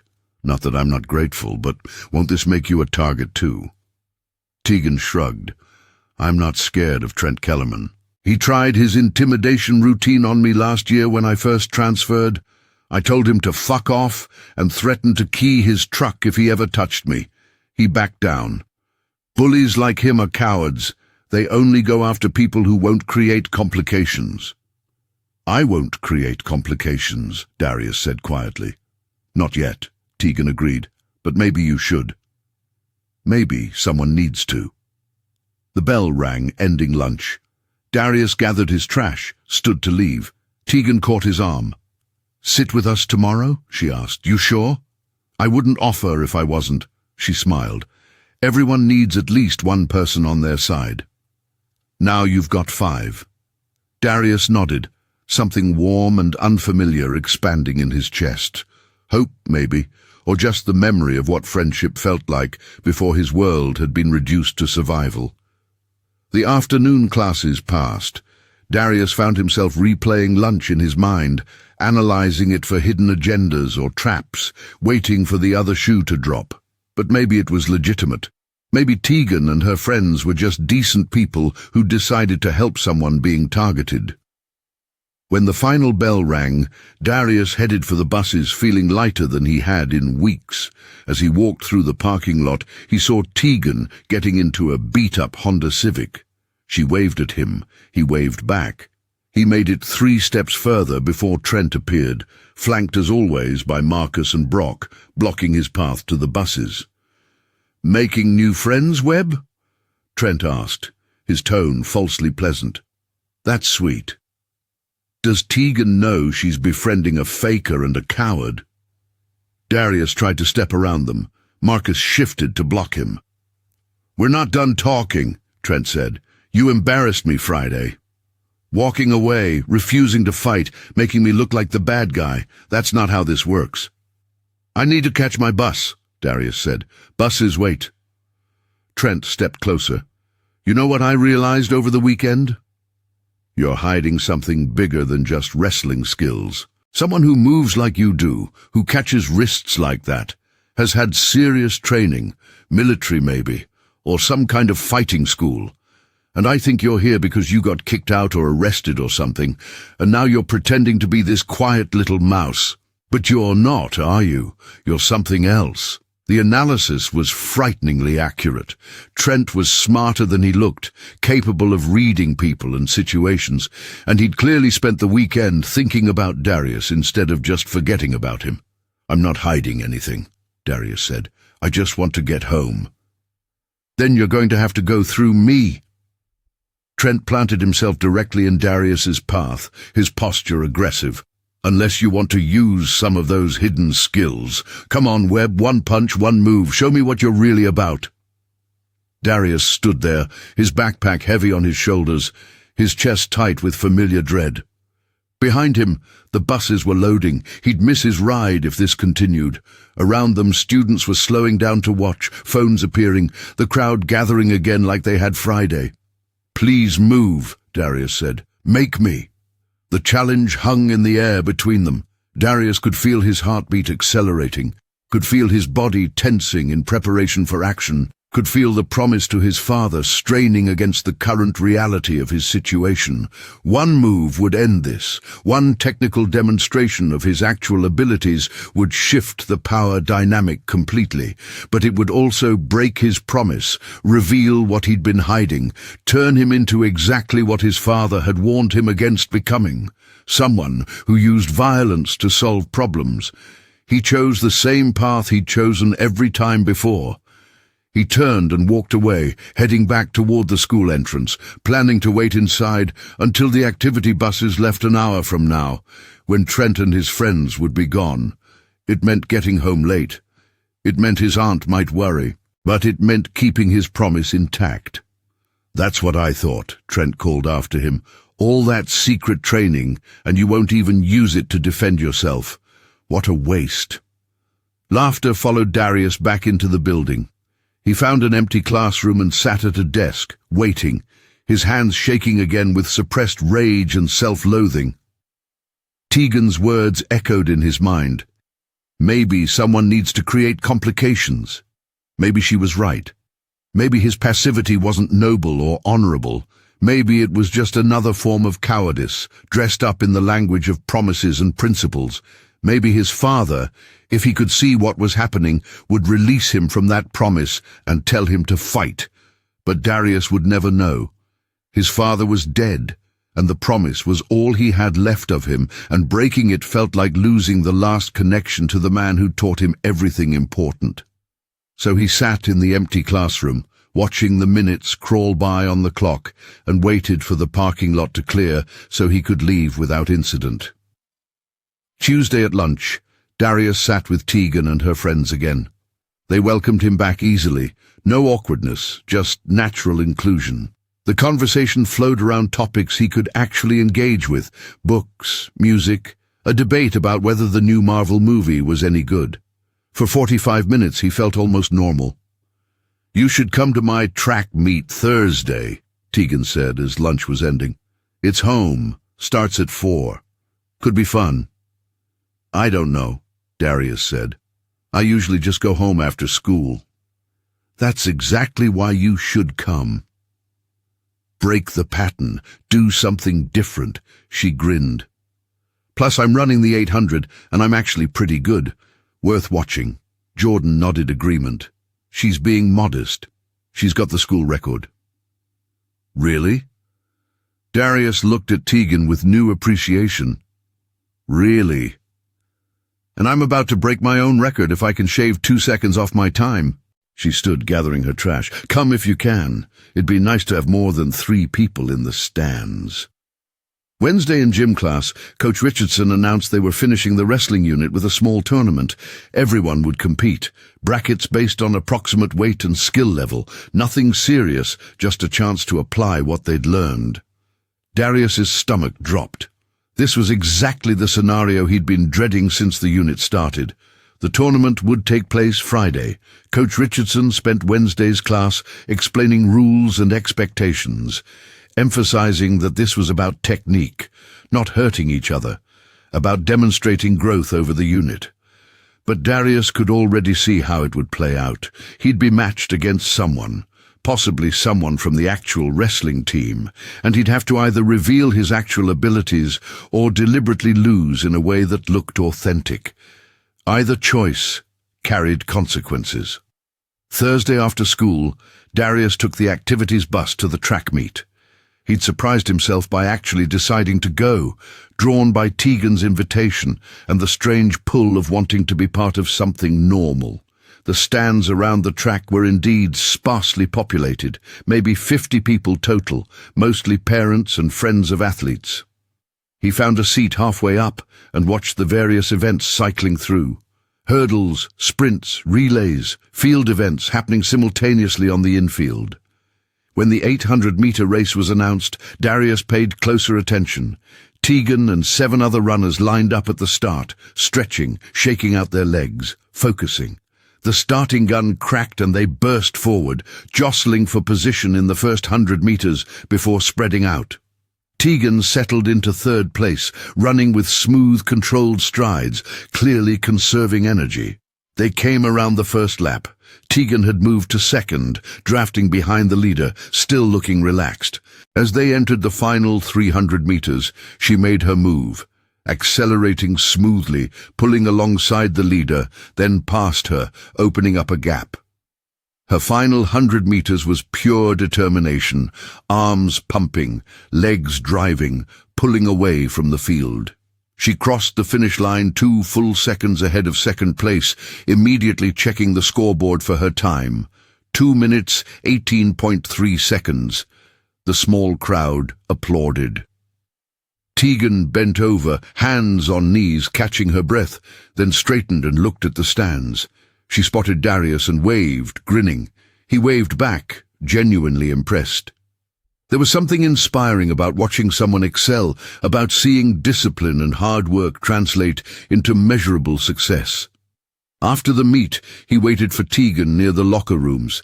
She emerged 20 minutes later, hair wet from a quick shower, gym bag over her shoulder. "You came," she said, clearly pleased. "You were amazing, new record. Missed it by 0.3 seconds. She made a face. "But I'll get it next meet. Thanks for coming. Actually means a lot." They walked together toward the parking lot. "Can I ask you something?" Darius said. "Sure. Why track? Like, what made you choose it?" Tegan thought about it. "I like things I can control. In track, your success is entirely on you. How hard you train, how smart you race, how much you want it. Nobody can take that away from you, or undermine it, or tell you that you didn't earn it. It's pure." She glanced at him. "Why do you ask?" "Just wondering what it feels like. To be good at something and be able to show it." She studied him for a moment. "You're good at something too, I can tell. Whatever it is, maybe you should stop hiding it." Darius didn't respond. They reached the parking lot where his bus was waiting. He thanked her again for inviting him and climbed aboard, mulling over her words during the ride home. Friday arrived, and with it, the dreaded gym class tournament. Coach Richardson had posted brackets outside the locker room. Darius found his name. First match against a kid named Tyler Kim. Second match, if he won, potentially against either Brock Hastings or someone else. The bracket was structured so that if you kept winning, you'd eventually face the best wrestlers. Trent's name was at the top of the opposite side of the bracket. They wouldn't meet unless both made it to the finals, which seemed deliberately orchestrated. Tyler Kim was a sophomore, thin and flexible, not on the wrestling team, but apparently someone who'd picked up the basics quickly during the unit. Their match started cautiously, both of them circling, feeling each other out. Tyler shot first, a weak attempt that Darius sprawled on. Then Darius, remembering he was supposed to be bad at this, allowed Tyler to recover and secure a grip. They grappled awkwardly for 30 seconds before Tyler managed a takedown that was more about Darius losing balance than Tyler's technique. Darius let Tyler hold him down until the whistle blew. Tyler won, 2 points to 0. They shook hands. Darius was eliminated from the tournament. He watched the rest of the matches from the bleachers. Brock won his first match easily. Marcus demolished his opponent. Trent, facing a smaller freshman, secured a pin in under 20 seconds. The skill gap between the actual wrestlers and everyone else was absurd. They moved differently, anticipated differently, controlled space and momentum with practiced ease. By the end of the class, the finals matched Trent against Marcus in what was essentially a preview of their practice sessions. Trent won, as expected, his hand raised by Coach Richardson, while the class applauded. Lunch that day, sitting with Tegan and her friends, Darius felt the familiar depression settling over him again. He'd made it through another week, but nothing had fundamentally changed. Trent and his crew still owned the school. Darius was still hiding, still pretending, still breaking himself down piece by piece to maintain a promise that was starting to feel less like protection and more like a cage. "You okay?" Tegan asked quietly, sensing his mood. "You seem off today." "Just tired," Darius said. She didn't push, but he could feel her concern. After lunch, as they were leaving the cafeteria, she pulled him aside. "Listen, I don't know what's going on with you, but if you ever want to talk about it, I'm here. No judgment, no pressure, just, I'm here." "Thanks," Darius said, and meant it. The weekend came. Darius spent Saturday doing homework and helping his aunt with errands. Sunday he went running again, pushing himself harder, finding that the physical exhaustion helped quiet the constant mental noise. He was starting to crave the exercise. The way it made him feel connected to his body, reminded him of who he used to be. Sunday evening, his phone rang with an unknown number. He almost didn't answer, assuming it was another harassment call, but something made him pick up. "Darius?" A girl's voice, uncertain. "This is Tegan. I got your number from the school directory. Hope that's not creepy." "It's fine," he said, surprised. "What's up?" I wanted to check in. You seemed really down Friday, and I've been thinking about it. Are you okay? Like actually okay?" The question, asked with genuine care, hit him harder than he expected. When was the last time someone had actually checked on him? His aunt worried, but didn't pry. His father was gone. He had no friends in Cedar Rapids except these people he'd known for less than a week, and here was Tegan, calling on a Sunday night just to make sure he was all right. "I'm okay," he said, his voice catching slightly. "It's just, school is harder than I expected." "Because of Trent?" "Yeah. You know you don't have to just take it, right? There are options. You could report him to administration. You could transfer schools. You could—" She paused. "You could fight back." "I can't. Can't or won't. Both. It's complicated. Most things are." A moment of silence on the line. "Look, I'm not trying to tell you what to do. I just want you to know you're not alone in this. Whatever you decide, however you want to handle it, you've got people now who care about what happens to you. That's not nothing." "It's not nothing," Darius agreed, his throat tight. "Thank you." After they hung up, he sat on his bed holding his phone, staring at the contact he'd just saved. Tegan Morris. One person, one ally. It didn't fix anything about his situation at Jefferson High, didn't change the systematic cruelty or the administrative indifference, but it changed something in him, planted a small seed of belief that maybe, possibly, things didn't have to be this way forever. Week 5 began Monday morning with Darius riding bus 43 to school, walking through the familiar entrance, navigating the familiar hallways. But there was a subtle shift in the atmosphere he couldn't quite identify. People were staring at him more than usual, whispering more intensely. By third period, he figured out why. Someone had created a new Instagram account overnight. Darius Webb Truth Teller. It posted a long, detailed exposé claiming to reveal the real story about why Darius had transferred from Minnesota. The story was complete fiction, claiming he'd been arrested for assault, that he'd attacked a teacher, that he'd been expelled and was only at Jefferson High because Iowa had different policies about accepting violent students. None of it was true, but it was written convincingly, with specific details that made it sound credible. By lunch, the post had 300 likes and was being shared across multiple platforms. When Darius sat with Tegan and her friends at lunch, they'd already seen it. "It's bullshit," Tegan said immediately. "Obviously bullshit. Anyone with half a brain can see it's just smear tactics." "Doesn't matter if it's true," Jordan said quietly. "People believe what they want to believe. And this story is interesting, so they'll believe it." By the end of the day, Darius noticed students giving him wider berth in the hallways, looking at him with suspicion or fear. He'd gone from pathetic victim to dangerous threat overnight, and somehow both narratives served the same purpose: isolating him, othering him, making him the problem that needed to be contained or removed. Tuesday, a teacher, Ms. Reynolds from his English class, pulled him aside after the period ended. "Darius, I wanted to talk to you about some concerns that have been raised." His stomach sank. "What concerns?" "There are rumors going around about your background, about violence at your previous school. I need you to tell me honestly. Is there anything in your disciplinary history I should know about?" "No," Darius said firmly. "Those rumors are completely false. I transferred here because my aunt lives in Cedar Rapids, and I moved in with her after my father died. There was no arrest, no assault, no expulsion. None of it is true."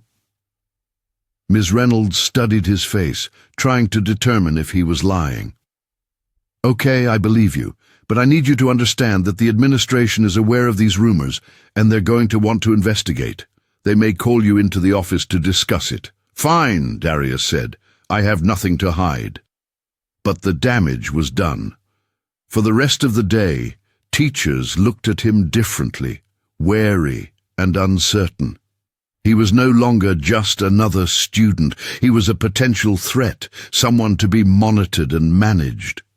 Wednesday, he was indeed called to the principal's office during fourth period. Principal Hawkins was a man in his 60s with thinning grey hair and the exhausted demeanor of someone who'd been dealing with teenagers for far too long. He gestured for Darius to sit across from his desk. "Darius Webb," Principal Hawkins said, consulting a file. "You transferred here from Minnesota at the start of the school year, correct?" "Yes, sir." "And before that you attended Roosevelt High School in Minneapolis?" "Yes, sir." "I'm going to be direct with you, Darius. There are some serious allegations circulating about your conduct at your previous school. Allegations of violence. Now I've contacted Roosevelt High, and they've confirmed you were a student there.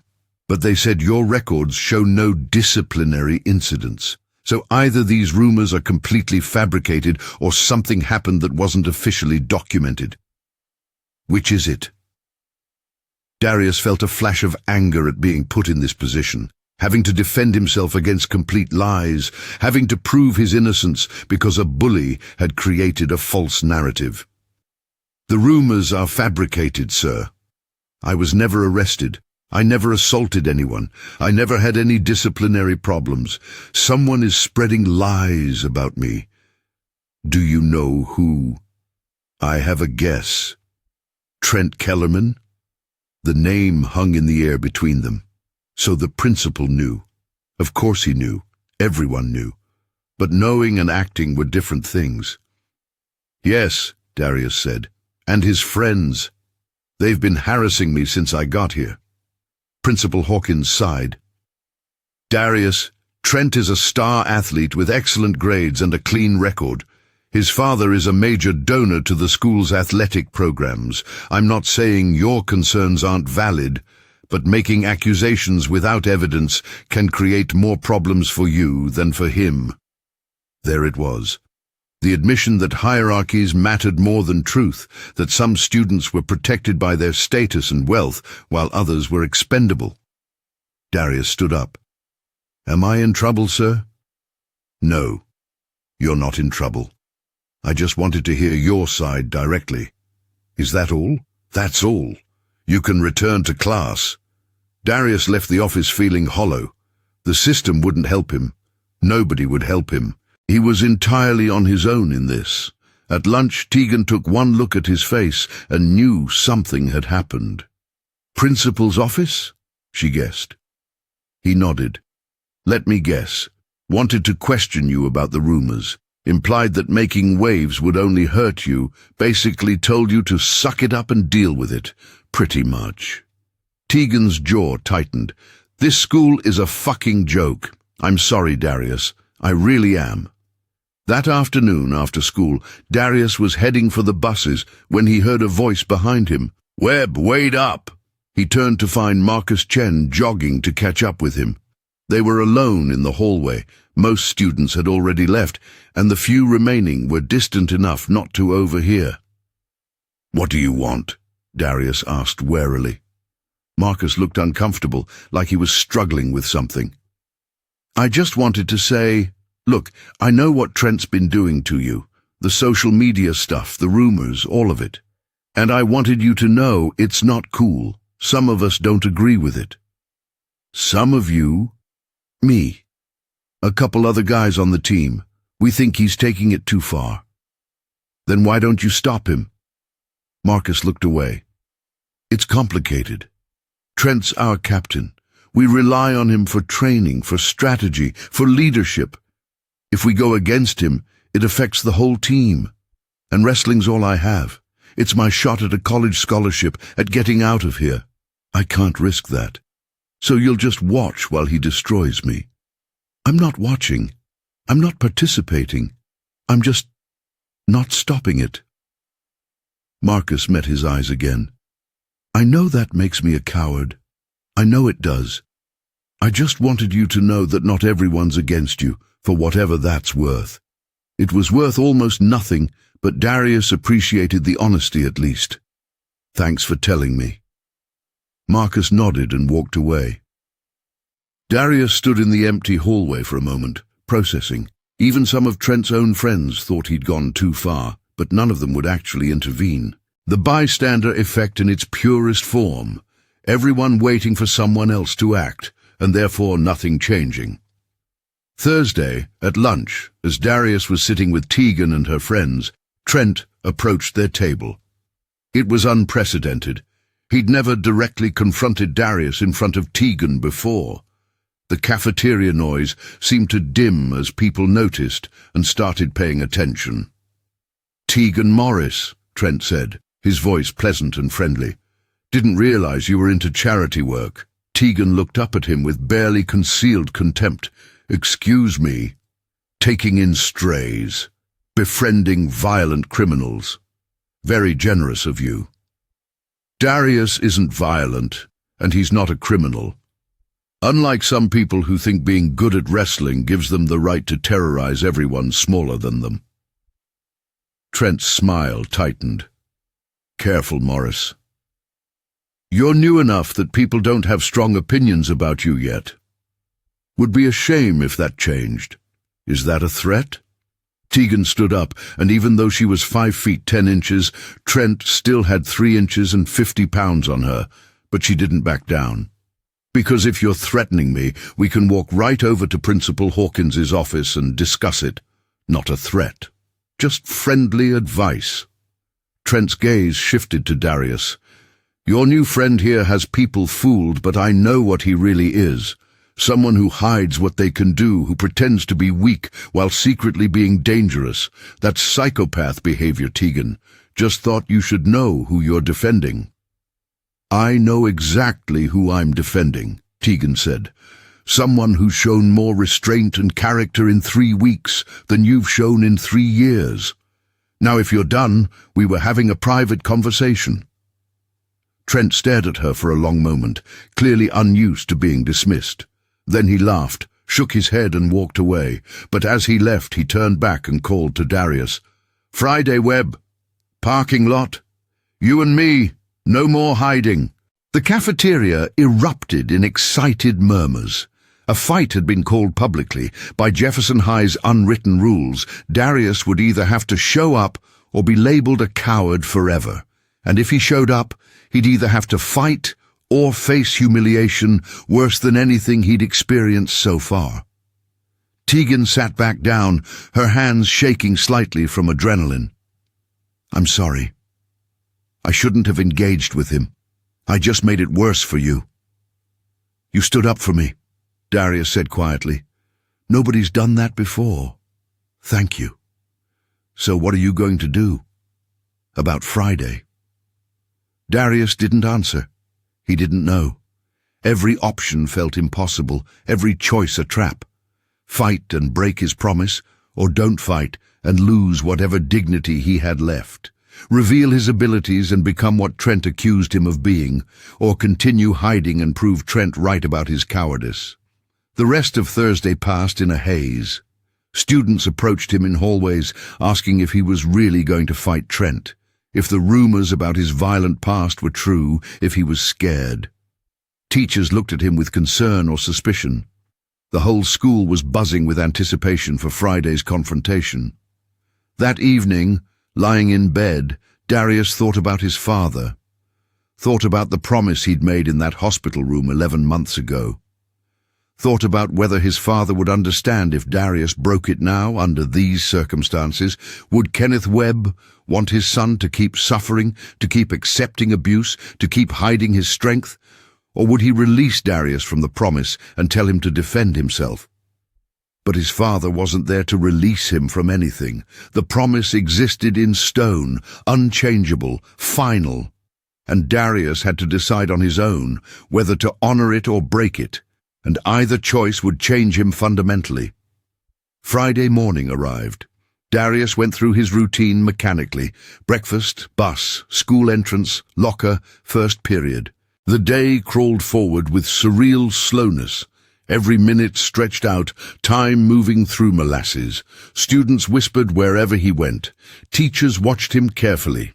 The entire building seemed to vibrate with anticipation. At lunch, Tegan tried to talk to him about options, leaving early, getting a teacher to intervene, calling his aunt to pick him up, anything to avoid the parking lot confrontation. But Darius knew none of those solutions would actually solve anything. If he avoided this, Trent would just escalate further. There was no escape route that didn't involve either total surrender or direct confrontation. "I have to go," Darius said quietly. "You don't," Tegan insisted. "You can walk away. There's no shame in refusing to fight." "There's only shame," Darius said. "That's the whole point. Either I fight and become what they say I am, or I don't fight and prove I'm what they say I am. Either way, they win." "Then what's the third option?" Darius looked at her, this person who'd shown him kindness when he'd needed it most. "I don't know yet, but I'll figure it out." The final bell rang at 3:15. Darius gathered his things slowly, deliberately, while around him students rushed to leave, many of them heading straight for the parking lot to secure good viewing positions. The great confrontation, the showdown everyone had been waiting for. Darius walked through the emptying hallways, his backpack over one shoulder, his heartbeat steady and controlled.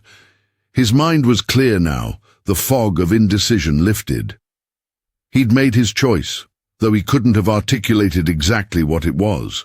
He only knew he was done hiding, done pretending, done breaking himself down to maintain a promise his father never would have wanted him to keep at this cost. He pushed through the doors into the bright afternoon sunlight. The parking lot was packed with students, easily 200 people forming a loose circle around an open space where Trent stood waiting, surrounded by his team. Marcus Chen was there, looking conflicted. Brock Hastings was grinning with anticipation. Other wrestlers, other students, teachers' cars pulling out of the faculty lot, the whole ecosystem of Jefferson High converging to witness this moment. Tegan was standing at the edge of the circle. When she saw Darius approaching, she started to move toward him, but he shook his head slightly. This was his to handle. He walked into the circle. The crowd noise increased.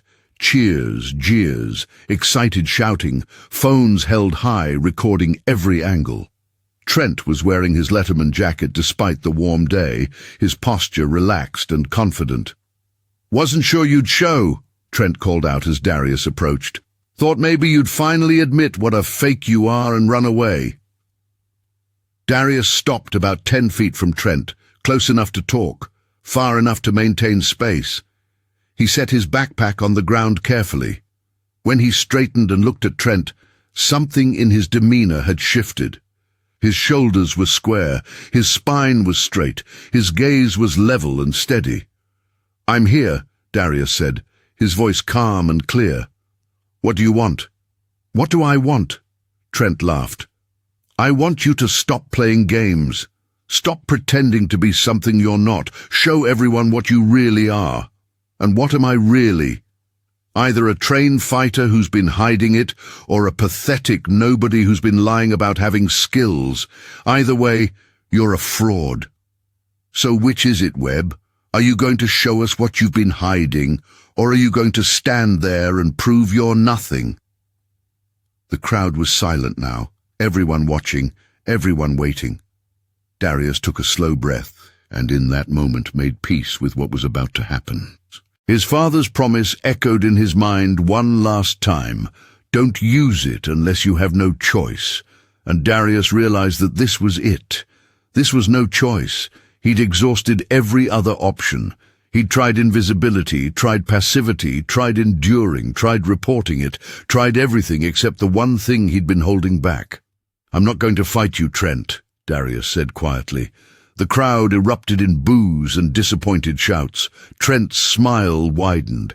"There it is, confirmation that—" "I'm not going to fight you," Darius continued, raising his voice to cut through the noise. "Because it wouldn't be a fight, it would be me hurting you, and I don't want to hurt anyone." Trent's expression darkened. "Big talk for someone who—" "My father was a Marine," Darius said, his voice steady and strong, carrying across the parking lot. "He served 2 tours in Iraq, 1 in Afghanistan. He came home with a Purple Heart and PTSD and an addiction that eventually killed him 11 months ago. Before the Marines, he was a Golden Gloves boxer. After the Marines, he trained in Brazilian Jiu-Jitsu and Muay Thai and wrestling.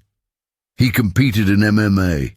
He taught me everything he knew from the time I was 8 years old." The crowd had gone completely silent. Trent's confident expression was starting to crack. "By the time I was 13, I was rolling with adult blue belts. At 14, I won a regional grappling tournament, and before my father died, he made me promise him something." Darius's voice caught slightly, emotion breaking through. "He made me promise I wouldn't use my training unless I had absolutely no other choice. He didn't want me to become someone who solved problems with violence.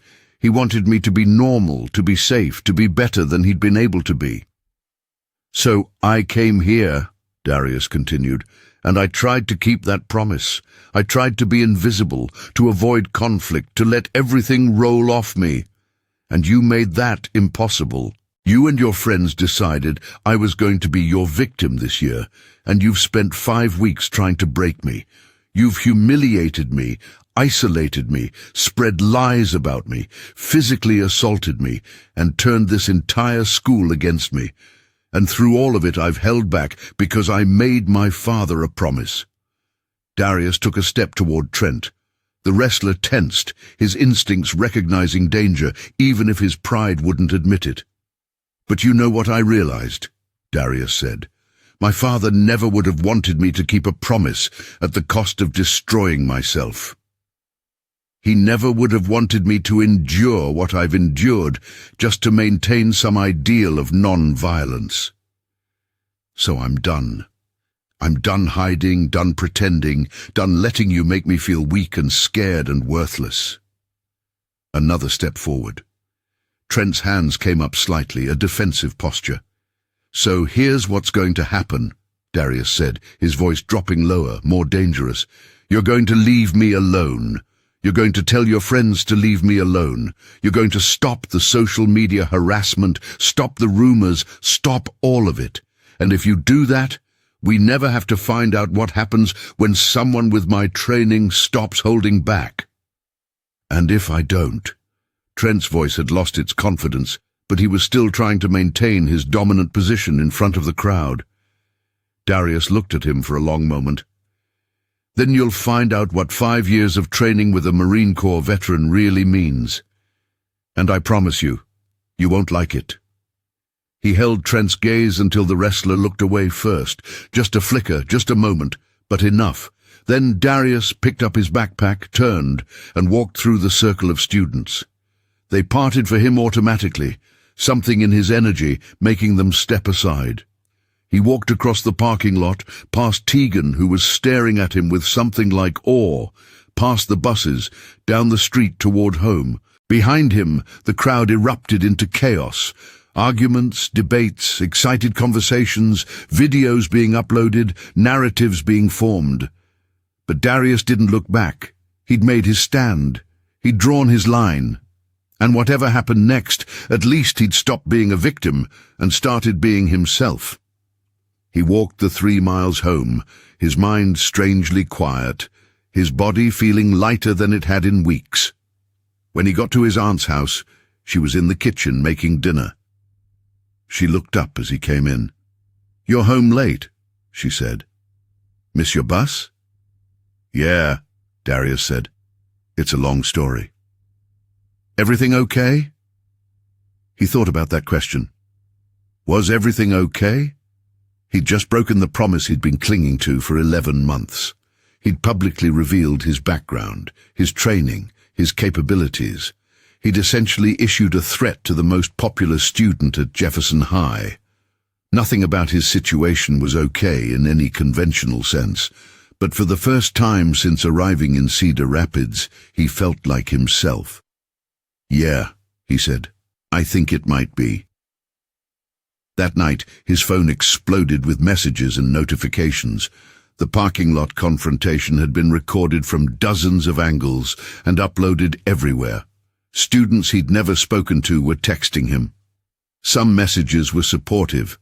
That was badass. Finally, someone stood up to Trent. About time. Others were hostile.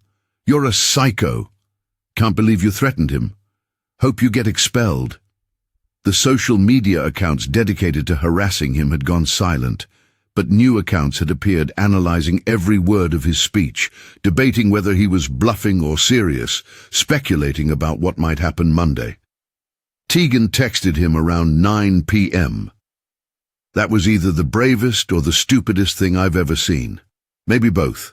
Are you okay?" He replied, "I'm okay. Thank you for everything." "Coming to school Monday?" "Yeah?" "Good. I'll see you at lunch." "And Darius, I'm proud of you.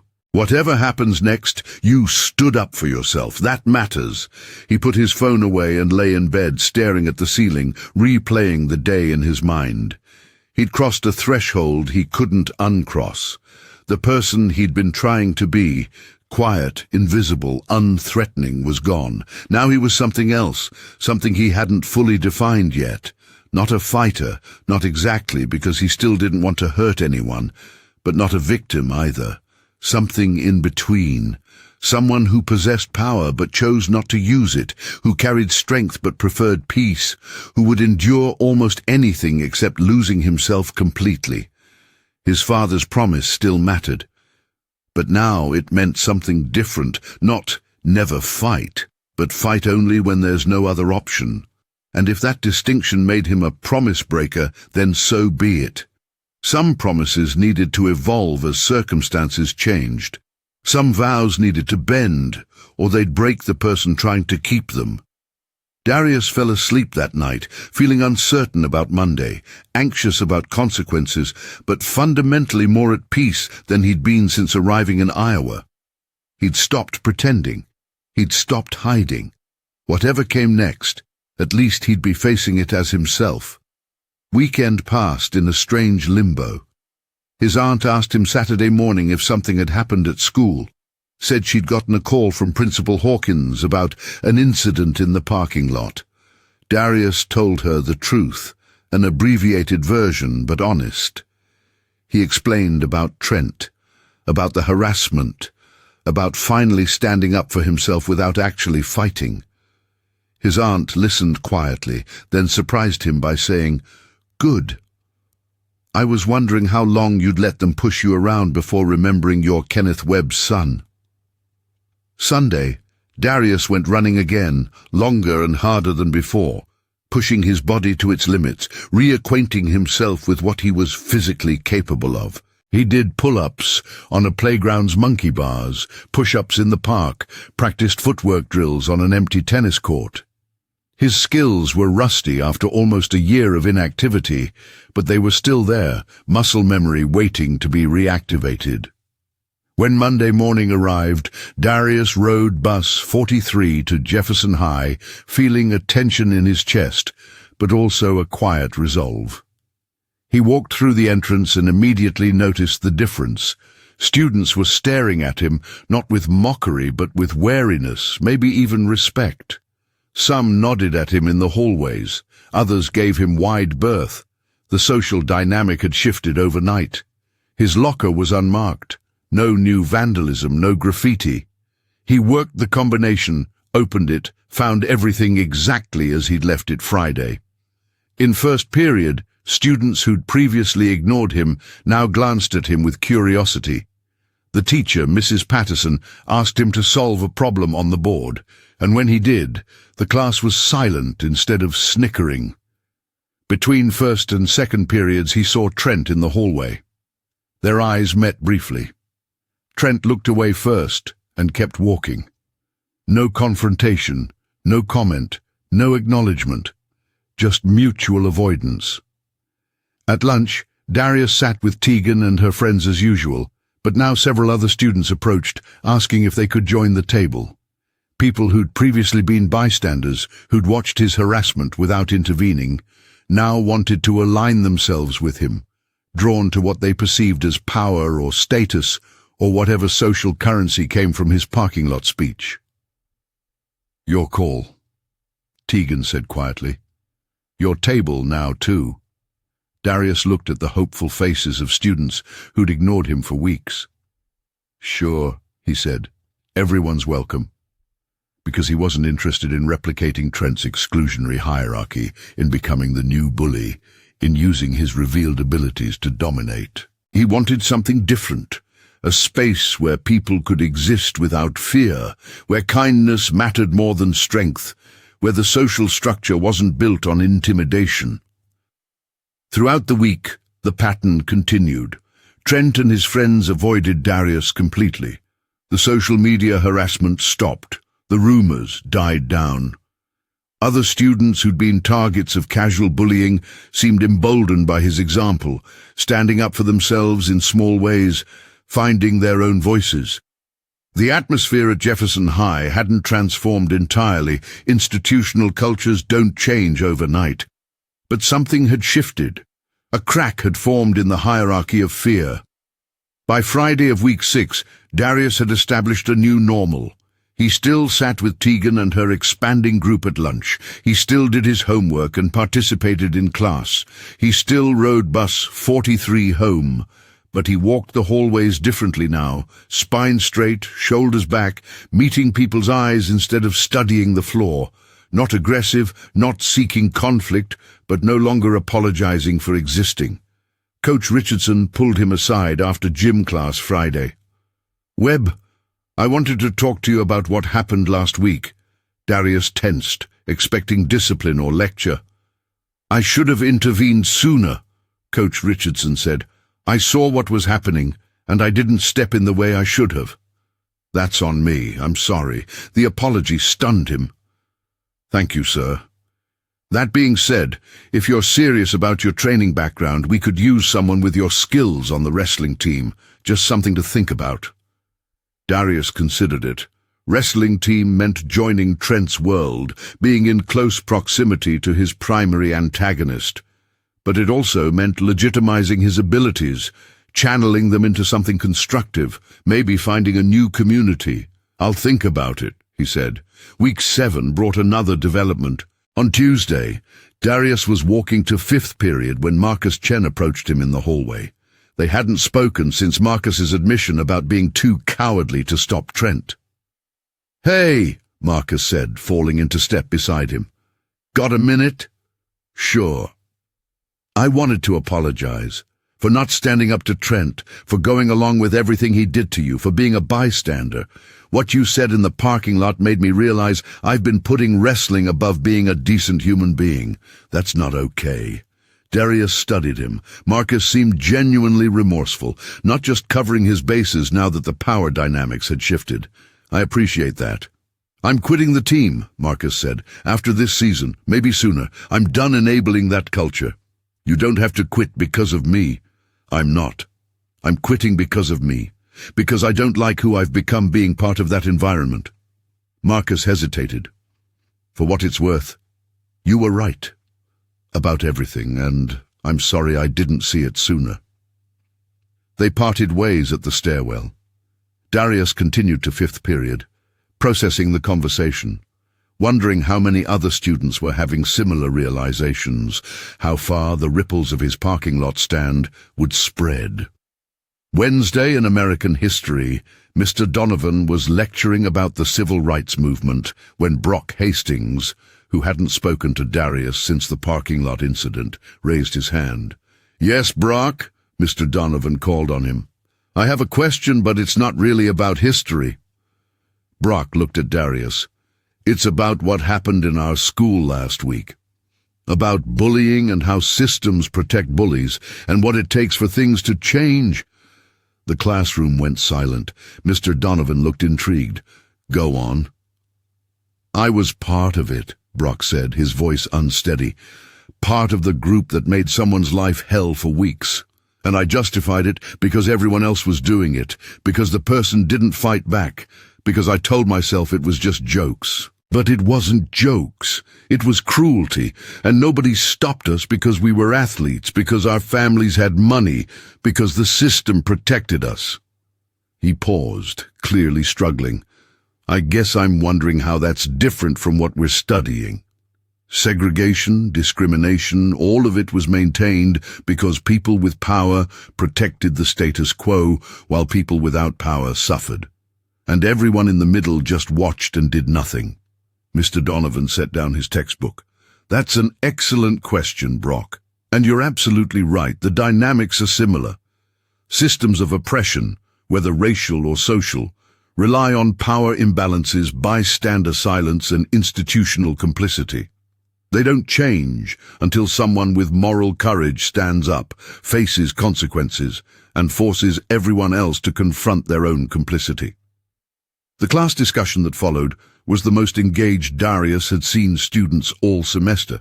People shared their own experiences with bullying, with being bystanders, with being targets. Some admitted they'd participated in harassment without thinking about it as harmful. Others talked about times they'd wanted to intervene but were too scared. The conversation expanded beyond Jefferson High to societal patterns, to how change happens, to the cost of remaining silent. When class ended, Brock approached Darius. "I'm sorry," he said simply, "for everything. You didn't deserve any of it."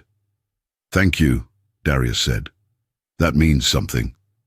If it helps at all, Trent's been different since last week. Quieter, less. Trent, I think you actually got through to him." Darius doubted it would last. People like Trent didn't change overnight, but maybe it was a start. Maybe seeing his dominance challenged had forced some self-reflection. Or maybe he was just lying low until the attention died down. Time would tell. Thursday at lunch, Tegan and Darius found themselves alone at their table for a moment. The other friends temporarily dispersed. "So," Tegan said, "you never told me what you decided about your father's promise." "I decided he'd understand," Darius said, "that keeping a promise isn't worth destroying yourself.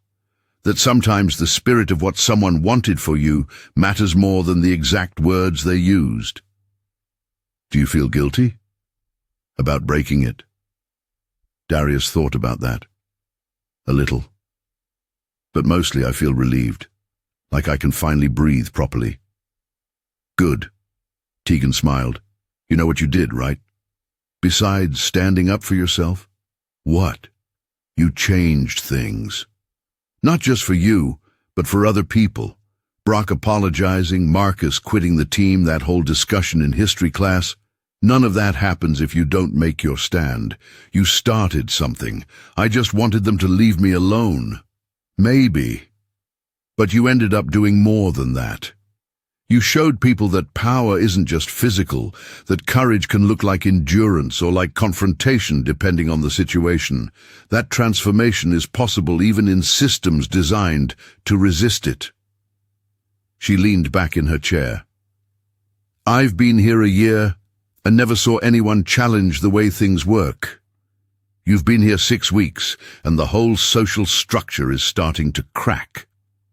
Darius didn't know if that was true, or if Tegan was being overly optimistic, but he could feel something different in the atmosphere at Jefferson High, something less oppressive, more hopeful. Students who'd previously seemed resigned to their place in the hierarchy were questioning it. Teachers were having conversations about bystander responsibility. The administration had sent out a memo about updating anti-bullying policies. Small changes, maybe, but small changes were where everything started. Friday afternoon, as Darius was heading to the buses, Trent appeared one more time. But his demeanor was completely different from their previous encounters.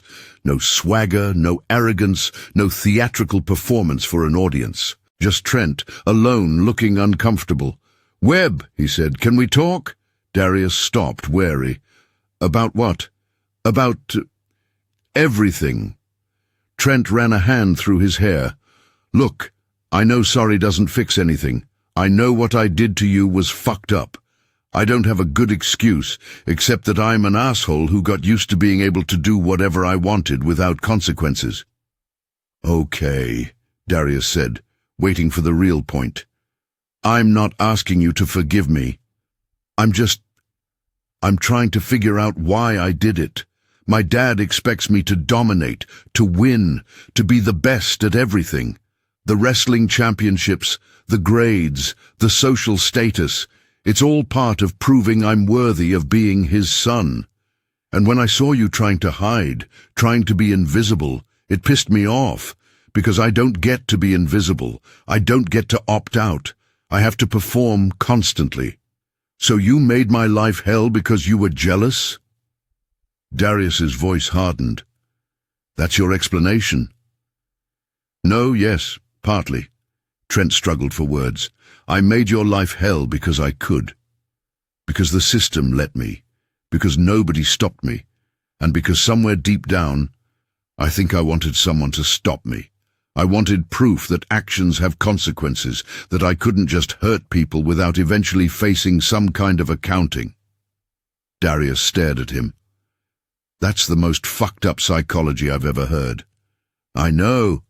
Trent almost smiled, bitter and self-aware. I'm seeing a therapist now. My parents think it's for wrestling performance anxiety. It's actually because I'm a bully who's starting to realize I don't like who I've become. Good, Darius said. Maybe therapy will help. Maybe. Trent looked at him with something that might have been respect or might have been lingering resentment. You were right, by the way. About that day in gym class when you sprawled on me, I knew then you'd been lying about not wrestling. I just didn't know why. I spent weeks trying to figure you out, trying to understand what your angle was. It never occurred to me you were just trying to keep a promise to your dead father. Now you know. Now I know. A moment of silence. For what it's worth, I'm done. The harassment, the rumors, all of it, I'm leaving you alone. Not because I'm scared of you, though after hearing about your training, maybe I should be, but because you earned the right to be left alone. Darius nodded once. It wasn't forgiveness, wasn't friendship, wasn't any kind of reconciliation. But it was acknowledgement. It was Trent admitting defeat without having to be defeated physically. It was the confrontation's real ending. Not with fists, but with words. Not with violence, but with uncomfortable truth. "See you around, Webb," Trent said and walked away. Darius watched him go, then continued toward the buses. Bus 43 was waiting, engine running, door open. He climbed aboard, found his usual seat and looked out the window at Jefferson High as the bus pulled away. 6 weeks. That's how long it had taken to go from terrified new student to someone who'd fundamentally altered the social dynamics of an entire school. Not through violence, not through becoming the new bully, but through finally standing up and refusing to be broken. Through keeping a promise until it became more destructive than protective, then having the courage to let it go. Through finding unexpected allies, discovering his own limits, and learning that strength came in many forms: endurance, restraint, honesty, and when necessary, the willingness to reveal the truth about who you really were. The bus carried him toward home, toward his aunt's house, toward the rest of his Friday evening. Monday would come, and more days after that, and the school year would continue. But Darius felt something he hadn't felt since his father died. Hope. Not blind optimism, not denial of how hard things still were, but genuine hope that maybe, possibly, things were starting to get better. His phone buzzed with a text from Tegan. "Want to come to another track meet next Thursday?" "I'm going for the record again." He replied, "Yeah. I'll be there."